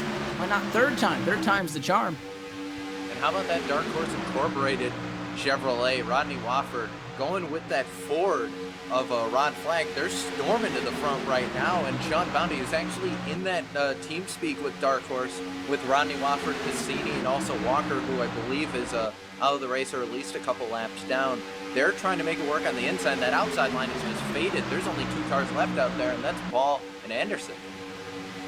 In the 48 machine, one of the drivers with the special superhero paint schemes on board. It's Superman on the outside of the racetrack, trying to do just as Jimmy Johnson did in Fontana, and so far he's there. He's got to close it out. The Flash going to swing to the outside of the racetrack. That's Sean Bounty trying to take the race lead away from Captain America. So a lot of the cool paint schemes up front here late. Somebody's got to close the deal. It'd be pretty cool if one of these superheroes could close the deal, and I think that was a pretty bold move there by Sean Bounty, and one he needed to do to have an opportunity to get up to the front. And Josh Ball timed it just right off the corner. That'll give these guys a pretty good push as they storm by a lap down machine of Glenn Hedrick right there. Or no, excuse me, Derek Walker in that number 20 machine. So that's a lonely feeling right there when you get the whole field storming by it pretty quickly. Inside of 20 laps to go, the running order runs as this. Rodney Wofford on flag, the 94 of Basilia, Bounty P4 to the outside, and the 11 of Chris Bassini is inside of the top 5. Still 29 cars on the lead lap, and the lead pack, I'd argue, goes all the way back to about 25th, where they're still too wide that deep in the pack. The problem is, even though we're not too wide through the entire field, guys can't make up positions in bulk. The names that we're looking at right now are the names that we were looking at just prior to the yellow as well coming out. You got a couple of big movers. Basilia in 3rd through Josh Ball in 6th, with Sean Bounty, Passini in between them. Started 19th, 33rd, 13th, and 25th respectively. Wofford and Flag 1-2. He started inside the top 10. Yeah, and they're having a great run right now, but that 34 is just not getting the help right now. It looks like pit stops might be happening once again. Rodney Wofford and Chris Bassini, along with McEachin, Peterson, and Montevice, they're all going to dive to pit road right now. I'm wondering, we saw the 88 and the 51. They came down pit road. Do you think they're going to try and make it, Evan? It's a stretch. Again, we said at the surface that a couple of guys came in, topped off at the end. I'll tell you what, right now they're racing like they're going to be able to make it to the end. Of course, even if they have to pit, they want to make up as many positions now as they can. Give them a little bit of a buffer zone. Not that you kind of want to psych yourself out and plan for you making a mistake, but more time on track. There's nothing bad about it. So they're trying to get everything they can at the moment. It is looking like it's going to have a little bit of a green flag atmosphere to the end. A top 5 breakaway, 34-44 to the top. And on the inside, the 26 to 94, the 48. Yeah, I like those that group of drivers on the bottom side, the veterans at the iSuper Speedway Series. And Rod Flag, of course, the series director, the owner, getting it done so far tonight. And how cool would that be for him to get into the chase, too, as well, because it's been a long time since he could put himself in battling for the championship as well. So a much-needed win for him. Of course, Sean Bounty on the outside lane, he's looking for his 2nd win of the season. He was able to pick up a win in his rookie season early on in the series, and that definitely took the pressure off of him of making the chase this season. And he can focus his sights on the championship run here. Off of turn number 4, though. That push on the outside, 3 cars, it was tough enough, or at least enough, I should say, to lead that lap right there. Sean Bounty credited with the lap led. He's got the bottom side clear now, and he will drop down in front of Rod Flag. He'll leave that 44 of Anderson and Moustakis now to fend for themselves. The Sean Bounty in front of the field, behind the wheel of the number 34 Chevrolet, and in a good spot, the Aegis Chevrolet of the 44 of David Anderson started on pole position. He's picked up 4 spots since the last time we were in turn number 3. He's got a push from Tom Moustakis, who's in a rejuvenated Daddy Mobile on the outside of the racetrack, and the Baby Mobile, the Toyota top side, giving it a push. 6 drivers doing battle across the start-finish line. Take another 5 off. 15 laps to go at Daytona, and the question of fuel still lingers in the air. Yeah, definitely, and really staying up on that outside like we're seeing Anderson. Ooh, a little bit of a bobble right there. They were able to make it through. Meanwhile, we're seeing cars start to roll off pit road here. We can see Casey Malone down on the apron. But staying up on that outside, that's not what you want to be doing if you're trying to save fuel. Anderson, and I think Moustakas thought the same thing because he just dived to the inside. Either that or he's coming to pit road this time. But that's not what you want to be doing if you're trying to save fuel. But I get the feeling we're going to see that 10, the 48, and all those guys come to pit road like right now. We see they get single filed out. It almost looks like they're planning on going down. Couple of guys peek out of line, but not at the front of the field. No service so far. To this point, they ride single file, and now the outside kind of deteriorates away. The odd man out is David Anderson. Just as he made up all that spots, he starts to slide back a little bit more topside. Yeah, now at this point, nobody wants to give him any help right now, and he's trying to do it the hard way with the side draft. He's able to stay inside the top 5 for the time being. Looks like Tom Moustakas will jump back out there and maybe try to give him the help he needs to get back up to the front. Sean Bounty, though, doing a great job there. Of course, it's Rod Flagg right behind him. Rod's been doing that all night long, pushing that guy that he's been that second car on that bottom line for, I would say, the majority of the night here. So he's doing what he does best. When those guys start getting a run, he gets right up on that back bumper of the leader. Continues to give that bottom side the advantage right now. And Frank Busilia right there, third in line on the bottom. Just trying to stay with him for the time being. But look at those two on the top side, Evan. Using the side draft to their advantage, and they've caught up now to battle it side by side with the race leader. The latest radio discussion says, I don't know. These guys are still watching the gallons left in those cars every single time by. They're trying to calculate if they could make it to the end. You also have to consider if you get a yellow flag, it might make you good on fuel to the end, but it opens up a can of worms. Do you want tires? Do you want to come down and take fuel? You're not going to have to worry about overtime. You know, we could get a yellow inside of the final 5 laps too. Pace to the end of the race, and that could change the numbers also. You would hate to come down at 10 to go, get a caution at 5 to go, and see somebody that stayed out just cruise and really coast figuratively across the start-finish on and save the fuel. So there is so much unknown. 12 laps to go now. That time by a couple of new names trying to scratch and claw their way back into this conversation. How about Paul Servan? Started second, fell back on the drop of the green flag. He's back up to 7th. He's got Dana Osborne and Ramon Evans with him. Those 3 don't want to quit quite yet. And how about the guys who are probably looking a little bit smart right now? That 88 and the 51, they've made it through the traffic. They're coming towards the front, and we know if anyone's going to be able to make it on fuel, those guys will, because they came in and topped off. So they got, that extra 0.3 or so gallons left in the tank. They may be able to push a little bit harder than the rest of these guys. So be on the lookout for that Diet Mountain Dew and that Best Buy machines. They're going to be flying up towards the front here pretty soon. We'll take 10 this time by with 25 miles between us at a checkered flag when we cross under the flag stand the next time around, and it's starting to get busy up front. Jorgensen coming back for it, the 51. Number the 42, Andrew Berger, back in the conversation for one of the first times tonight. Remember last time here was at Daytona? Yeah, that was a close finish. The 42 wants to make it another one, and he's up inside it. 2 wide, now 7 and 8 rows deep in a battle for the race lead. And on the outside, David Anderson, he'll get a push. He's got the nose in front. Yeah, he has the advantage at the start-finish line right there, but Sean Bounty able to keep a nose underneath him for the time being. That'll allow him to keep that top spot on the bottom lane, and you see that top side really getting real nice and close there, and I think they're going to take that advantage here off of turn number 2, and they do. That's going to clear that 44 of Anderson. We'll see if anyone else now can clear, and does he drop down in front of Sean Bounty?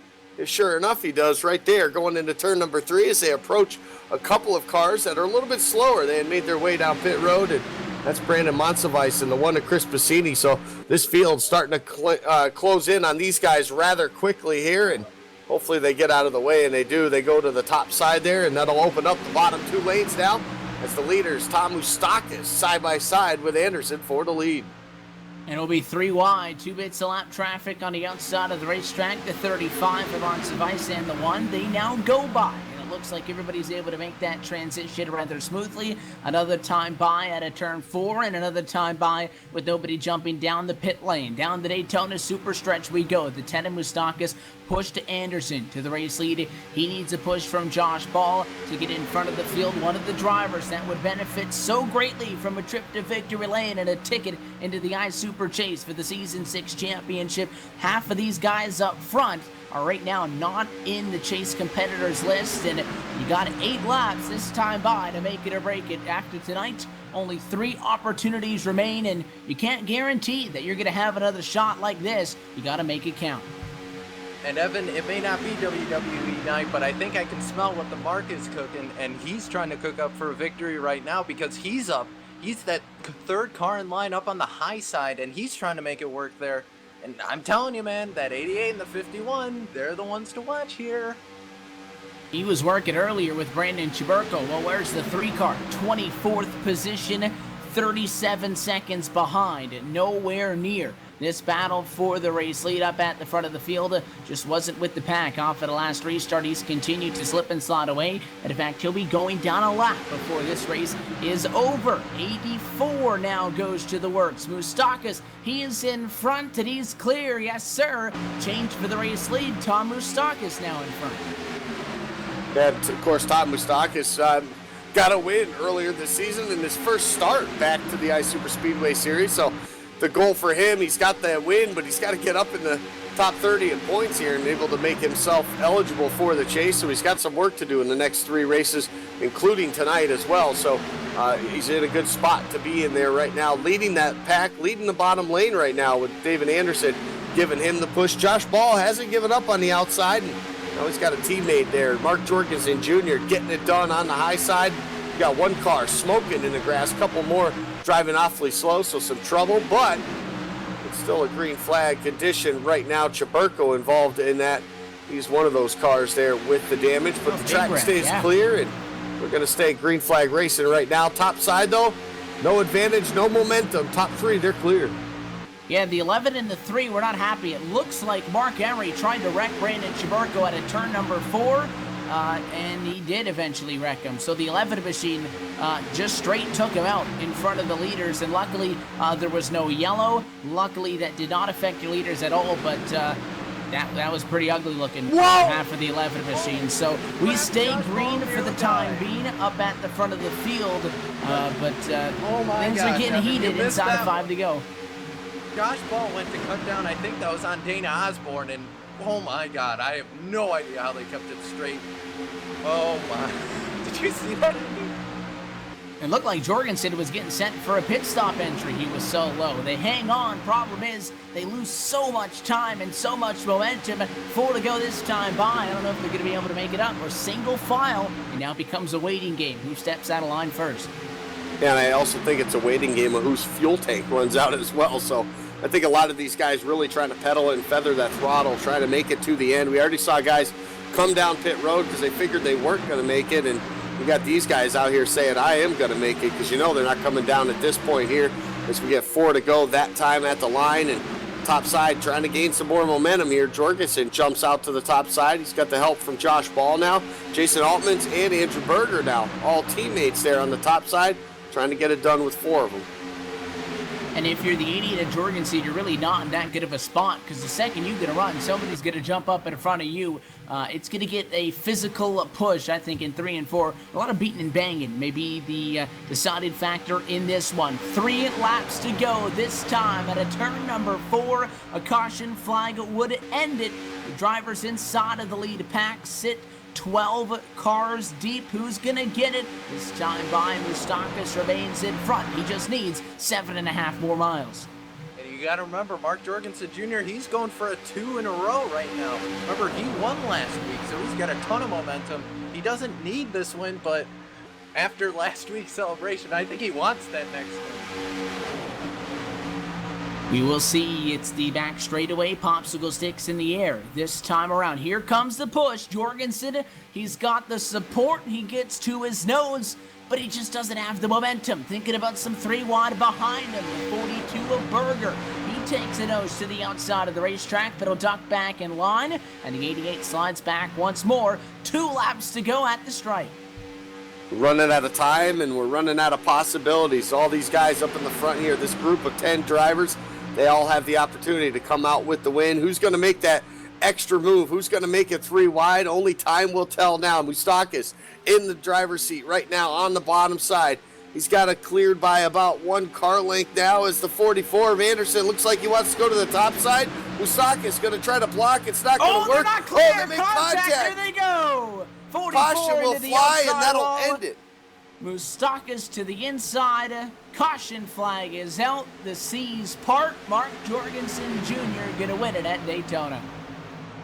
Wow, that was, I don't think that's how they wanted to do it, but Mark Probably Jorgensen was able, like you said, the seas parted, and that's a 88-48 finish right there. That's 2 teammates right there, and Sean Boundy, he's going to get another podium here tonight. That's 2 in a row for Sean right now. We saw that earlier, I think, Andy, with Chaburko trying to block the outside, and the guy swung to the inside. The 44 went up, came back down. Over the nose of the 88, the 44 goes high, the 10 goes low. Jorgensen didn't lift. I don't think there's any question about that, but I think it would be a hard place to say that that was his fault, because the 10 and the 44 were fighting, not really looking behind them, and sometimes it's better just to be in the right spot than good.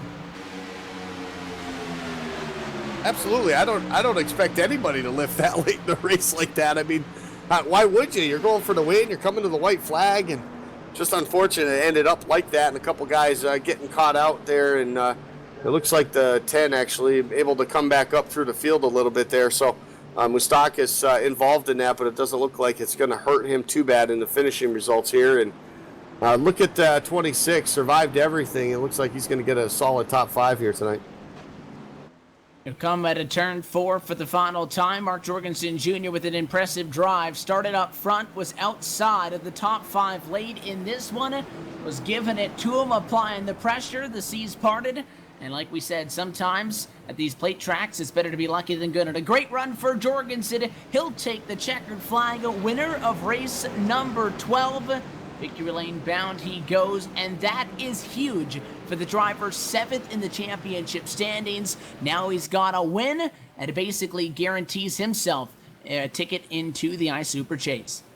And Andy just came over, and we were saying over Whisper, a lot of guys just ran out of fuel right at the line there. So that would have been a very interesting last lap, because these guys would have been at full speed. But like I said, 2 in a row for the 88. Last week was the All-Star race, so I guess that doesn't technically count. But I think we're going to be hearing a couple more screams from Victory Lane. And Andy? Oh, God. Last week, I mean, all we heard from him was woo, woo.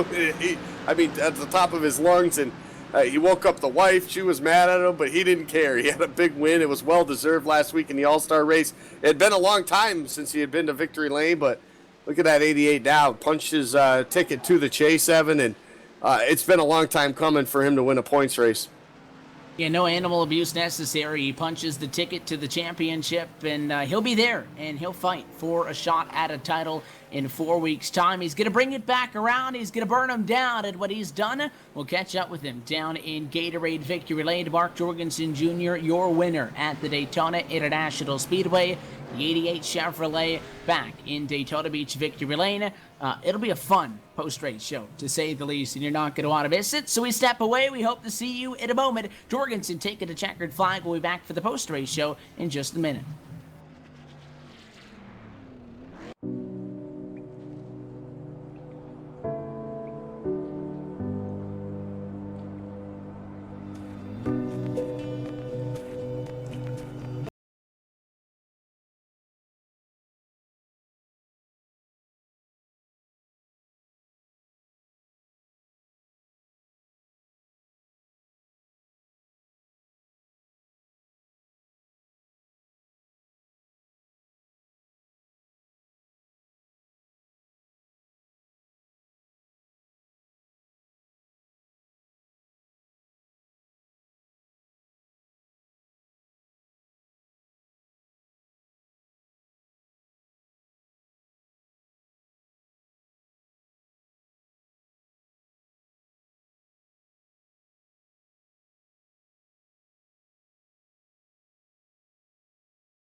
Since 2010, the highest echelon of sim racing competition has focused on NASCAR and Grand Prix racing.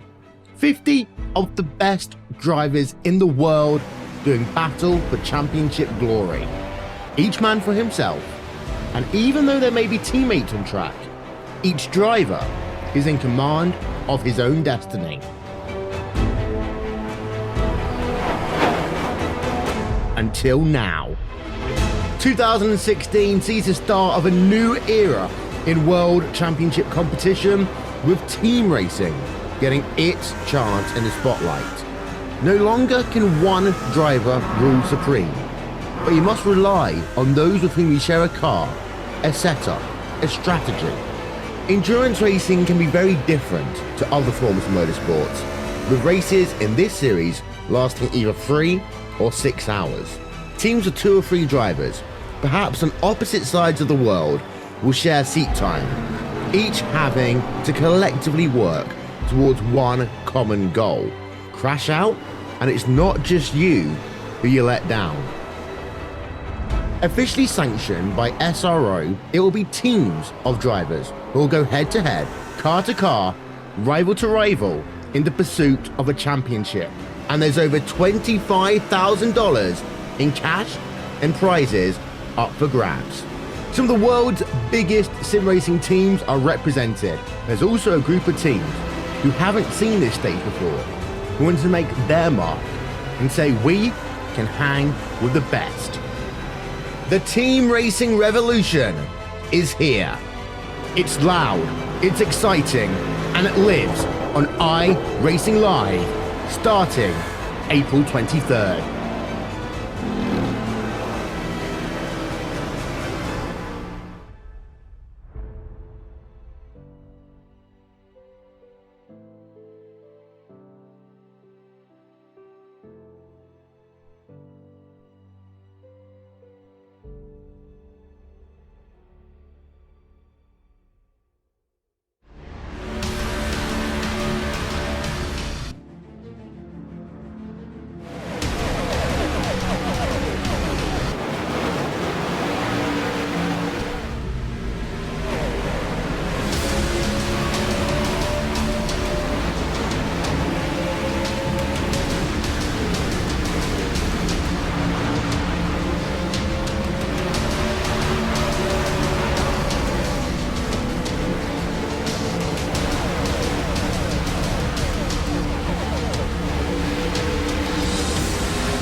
The 2016 iRacing World Championship Grand Prix Series is all about change. New teams, new drivers, new tracks, even a new logo. And oh yeah, there's a brand new car. After 5 years of competition, we say goodbye to the Williams FW31 and we say hello to the McLaren MP430. But this isn't just a brand new car, it's a whole new ballgame. And with it, we bring new excitement, new strategies, new technology. For example, energy recovery and drag reduction systems. There's a new way of thinking about racing, and for all the drivers participating, it's back to the drawing board, wiping the slate clean in the ever-consuming pursuit of perfection. One little slip-up, one wrong move on track, one poor strategy call, and it's over. That's the difference between coming up short and becoming champion, and being $10,000 richer to boot. So yeah, change is in the air, but we're going to start getting answers on the 27th of February as the 7th year of iRacing World Championship competition kicks off. and you won't miss a thing, with every single race live on iRacing Live, coverage brought to you by r12v. So join us fortnightly from 1:30 p.m. GMT.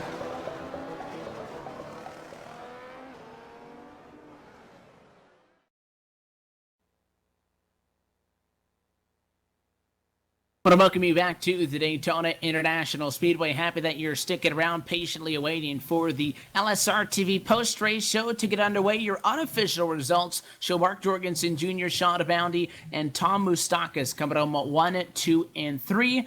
The entire race right now is going under a officials review, trying to determine what the running order was at the moment of caution, as well as if there will be any penalties for the caution flag that came out at lap number 89 down the back straightaway. So we'll step away one more time, and we'll be right back here from the World Center of Racing once we get word from Race Control.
Since 2010, the highest echelon of sim racing competition has focused on NASCAR and Grand Prix racing.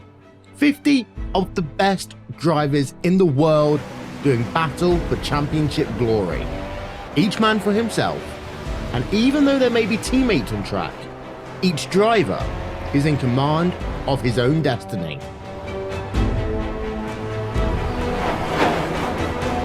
Until now.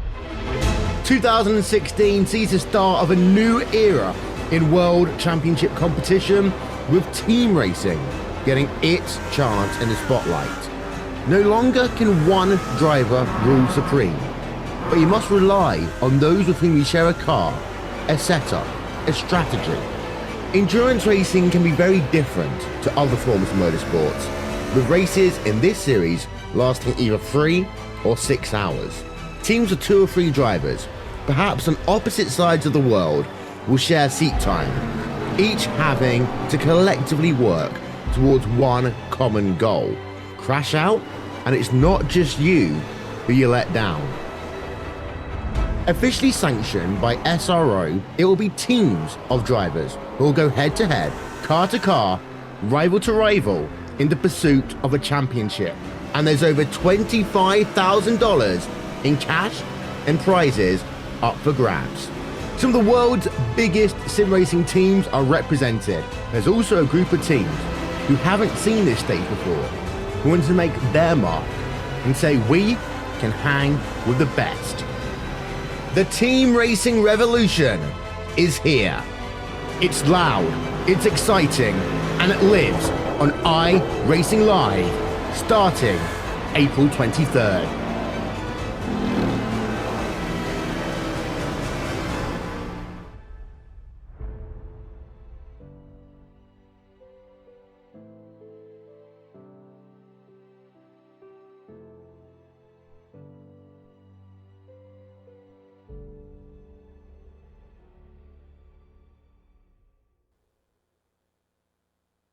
We're back live at the Daytona International Speedway, and the post-race review is still ongoing to try to figure out what the running order is at the end of this race.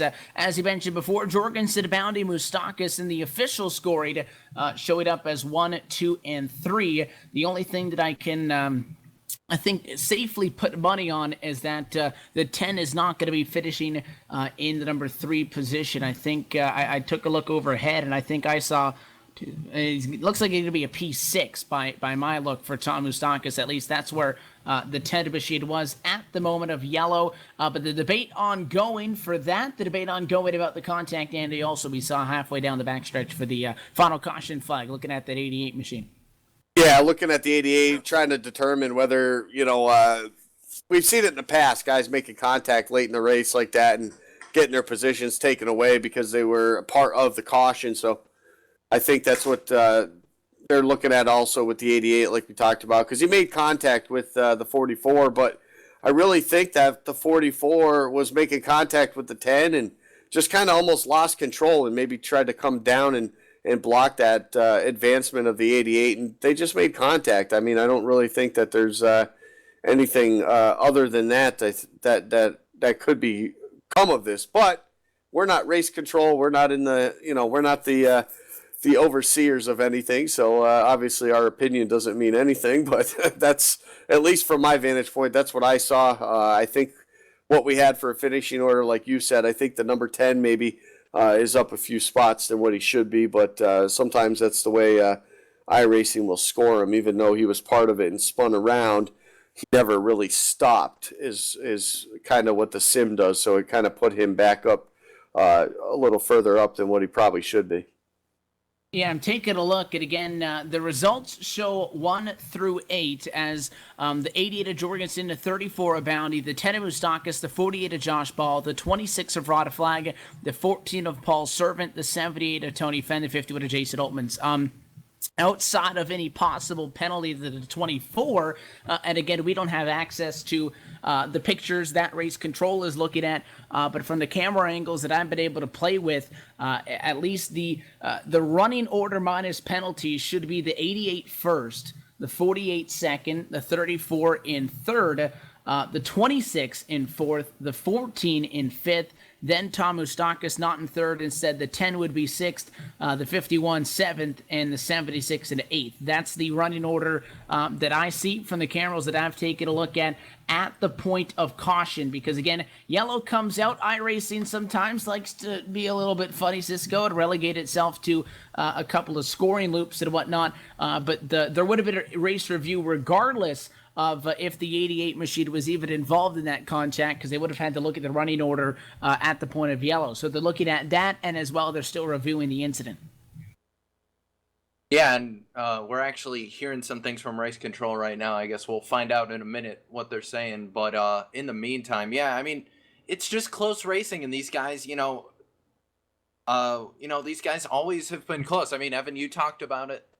You talked about how you had 2.000 finishes in a row right there. So that comes with super speedway racing. You just got to be careful with it. And once again, I guess it'll just come down to the review board. And Evan, I think we are having some news come through right now.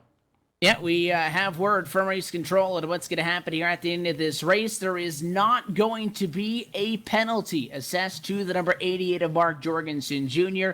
He's going to walk away with the race win. The 48 machine's going to come home in second. The 34 is going to come home in third. That's the exact 1, 2, 3 that I think by the camera shows that it should be. They're going to continue to look at from there on back, but now that it's official, we can release some of the pressure on Mark Jorgensen Jr.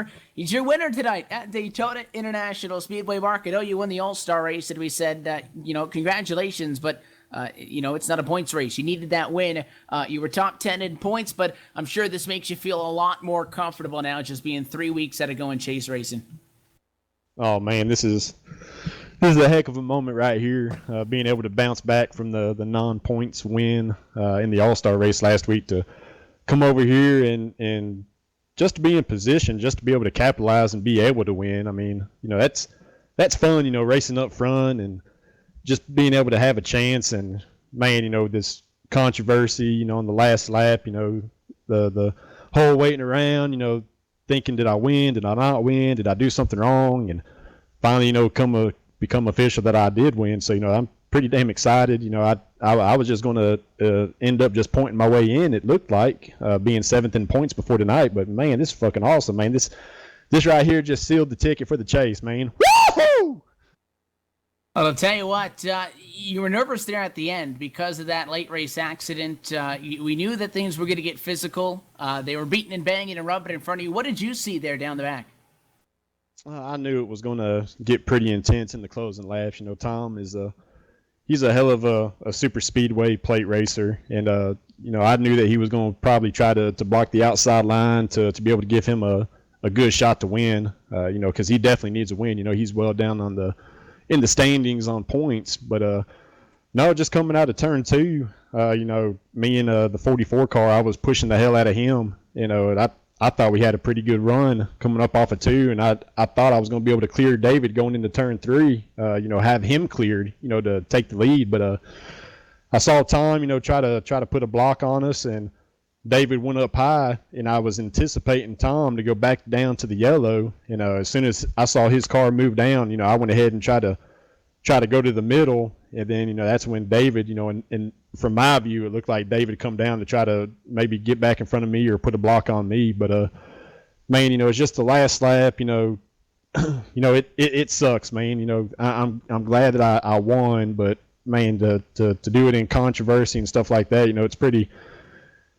That point of it does suck. I definitely feel for David and feel for Tom. I thought I was definitely probably going to get me a top 5 finish, so I definitely lucked into this win. But these things are so hard to come by. I'll definitely take them any way I can. And now that things look a little bit better for you, 4 races left, top 10 in points, you got to win. There's still 3 races to go, and now that the pressure's off for a little bit, we get to see you going up there and going that much harder for the win until that chase starts. Yeah, we're going to go ahead and just win the remaining races on the schedule. We'll go ahead and hoist that championship trophy at the end of the season. But, man, this season's just been a heck of a turnaround, from last season. Last season, I don't think I might have finished maybe 2 or 3 races, and it seems like this season I think I finished every single one of them that I've made. It's one of those, I think I've missed 2 races so far due to other circumstances. And, it's one of those that every now and again, I'll think back and say, man, if I didn't miss those 2 races, I probably would be in first place right now with a commanding lead. But, yeah, it's just great, man. I got a lot of luck on my side. So hopefully, the remaining races, treat me well. We wish you the best of luck. Before we let you go, the sponsors, the shout-outs, the people behind the scenes, who powers that 88 Chevy? Oh, just a Diet Mountain Dew for coming on board. I I think this is the first time that I've won with this paint scheme. So I'd like to give a big shout out to Kyle Geary for painting it for me, a couple seasons ago. Rod Flagg for the continued hard work that he does to put on a great league for all of us to come in and have fun and race on Friday night. LSRTV, y'all broadcasters, even Cisco behind the scenes, man. I definitely can't wait to go back and watch all this, and it is because I won. I drove my ass off. The passing was difficult, and with this endurance race, I thought we was going to be able to get strung out. The green flag stops was going to be able to separate the pack, but it just never did. We all stayed grouped up, but yeah, I can't wait to go back and watch this and just see me, just put it on all these guys tonight. Well, hey, congratulations. Good luck. We'll see you at Talladega next week, sir. I appreciate it, Evan. Thank you. So that is Mark Jorgensen Jr., your winner, using very colorful language to describe how he feels. Andy, I'll put that one on you because we were talking about his All-Star race, and he goes, he's not excited enough. Well, he's excited. Mark Jorgensen Jr., your winner tonight at Daytona International Speedway. And meanwhile, Andy, your trackside with Sean Bounty coming on P2.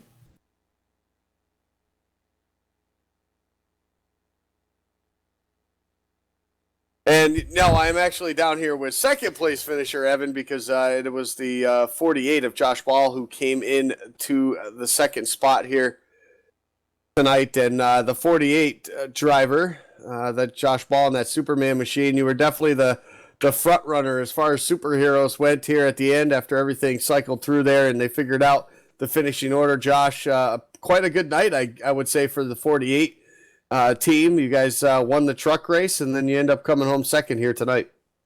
Yeah, it was a pretty good night. We had a little bit of, got in a couple of accidents there in the that race, but we just fixed it up the best we could, and we tried to stay out of everybody's mess. But a little bit of issues. Got the car fixed there with about 30 to go, or about 30 to go, yeah, and. Man, we were close on fuel. I ran out going into turn 2 after I gave Jorgensen a bump there for the win, but it was it was close. It absolutely was close. Hard fought night all night, but you've had yourself the 48 machine up front for the majority of it, and that's exactly what it takes to get the job done. Chase is looming each and every week. It gets that much closer. You got yourself locked in firmly with that victory earlier in the season, so obviously, the more wins you get, the more bonus points heading into the chase. You were that much closer here tonight, just one spot away. What's it going to take in the last 3 here to get yourself another win? Just being consistent. We're going to try to get our teammate 42 in victory lane as well, but he is also currently in the chase. So Andrew sits pretty nice. We got Mark in victory lane tonight, so that was great. But yeah, we'll try to get out there and win another one. Maybe the draft car, that would be a good one to win. Be a fun one to get a trophy for. So otherwise, go out and just continue to stay.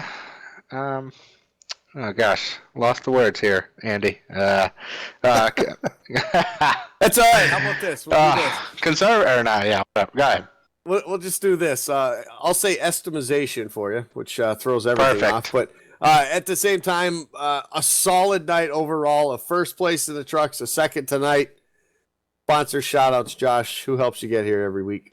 Yeah, well, consistent was what I was trying to say, but sponsors and shout-outs was just got to thank Lowe's for being on the car each week and week out.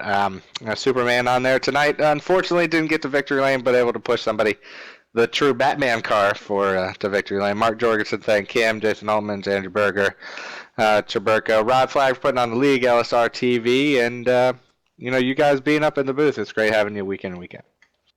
We appreciate it, Josh. Congratulations again, a second place finish. And it's been a while since we did this, but I'm going to throw it to Cisco, who's caught up with our third place finisher. Yeah, I'm down here on pit road with Sean Boundy, but Sean, you got flash on the boat when you take that RC, and you got flash on the car tonight. It worked out well for you. Talk us through your race, man. Ooh, I guess we can start with that really poor qualifying.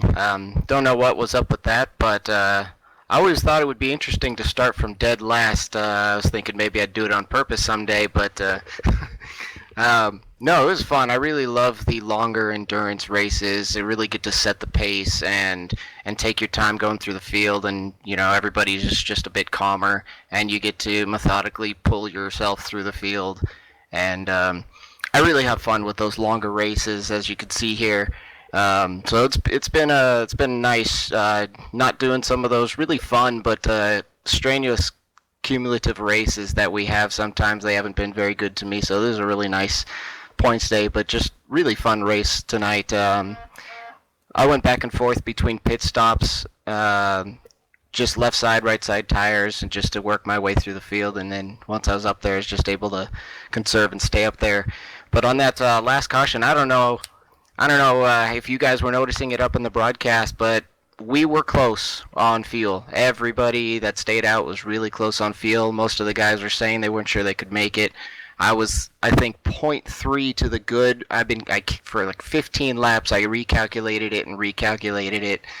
Took the lead and realized that was a bad thing to do. So I was kind of trying to hold up that lane, but I was the leader, and per regulation for iSuperspeedway, you got to stay in that throttle 100%. So as soon as that outside lane came up and took the lead, that was my cue to just back it off a little and save as much as I could. So I was just hanging third in the inside line, and I think all that really separated the potential for that win was as soon as those cars started getting squirrely, it was just a matter of, do I stay in the throttle and ride it out and hope, or just kind of back off and be satisfied with the top 3, top 5, wherever it was. And I just took a more conservative approach. Congratulations to Mark there for the win on the official side, and got a really good showing there. So I'll take third. It was a long ruling. I think they did it fair. So I'm happy with where we're at. Well, Sean, you basically went through all my questions, so I'll let you get your sponsors in here. Who gets it done for you in the 34 Yeah, normally I've got Do Your Part on the car. I got them in my truck. They're there all the time. Yeah, I in the Super Speedway Series, I definitely have to thank Andy Kessler for putting me in the car, tried to get me in there. So I've just been having a blast since I got here, even through the tough times. And Aegis, I work with the Aegis team, and now I've been working with Dark Horse as well. Those two teams have been really fun to work with and communicate with, and so it's just really nice to do that. And again, thanks to LSRTV for putting the spotlight on us and letting people enjoy the show. All right, well, I'll let you go here, Sean, and great run there, and hope to see you next week at, I believe, Talladega. And thank you. Well, that was Sean Boundy. He's going to finish officially in third. I know the ticker's a little bit wrong, but Evan, I'll send it back up to you. I'll hop back in the production truck, get my remote mic out for the final thoughts. But Evan, how about that for a race? Yeah, I'm the one that said Sean Boundy comes home P2, and then I'm getting my numbers mixed up. Yeah, Sean Boundy, third place tonight. Josh Ball second. Mark Jorgensen Jr. walks away on top of the pile. And again, we still don't have an official word from there on back. But we do know that that's the running order for your top 3. And even if it's not a photo finish at the end, there's always some sort of drama. We can't just have a regular week. Well, it kind of was a photo finish because they had to go from a photo to figure out what the finishing order was. And of course, it's never a dull moment when we get to cover the iSuperspeedway Series. So whether it's a finish, a late race caution like that determines where everybody sits. It's always fun. It's always exciting, and it's just going to continue to ramp up, and the pressure is going to build for those guys that need a win to get in. So we saw a lot of speed from a lot of guys that haven't had maybe the best season. Guys like Ramon Evans and the 44 of David Anderson as well. So we saw a lot of guys up front when they needed to be. A lot of guys leading some laps that we don't usually see them getting to do during the course of the season. So I think it's just going to amp up that much more as we close in on the chase. The chase now just 3 weeks away, and the next time we'll be back here at Daytona International Speedway is going to be for the opening round of the chase in the Daytona round, where we'll have a feature race stop, we'll have a cumulative stop for events 16 and 17, and then we'll go off and have one more for an endurance event following Memorial Day weekend. And then we go to the Talladega round, and obviously back here for the finale in Florida to close it out for event number 21. In the meantime, 3 races still to go. Talladega, Alabama, the place to be. And we hope that we see you every single Friday night through the championship right here on LSRTV. And if you want to take a look at a full list of our broadcast lineup, you can go to livesimracing.com. As well, make sure you give us a like on Facebook for all the latest in sim racing news. That's facebook.com/livesimracingtv. So as we get set to ride at a time, the clock strikes 12 on the East Coast. So happy Saturday to everybody. We'll step off and we'll see you later on tonight, I guess, technically, for some USR action with LSRTV Race Night on iRacing Live. I want to thank you all for tuning in and congratulate tonight's winner, Mark Jorgensen Jr., taking home the checkered flag. On behalf of myself, Evan Pasoko, Andy Kessler, and Cisco Scaramucci, we bid you a farewell. We'll see you next time on LSRTV, the voice of sim racing.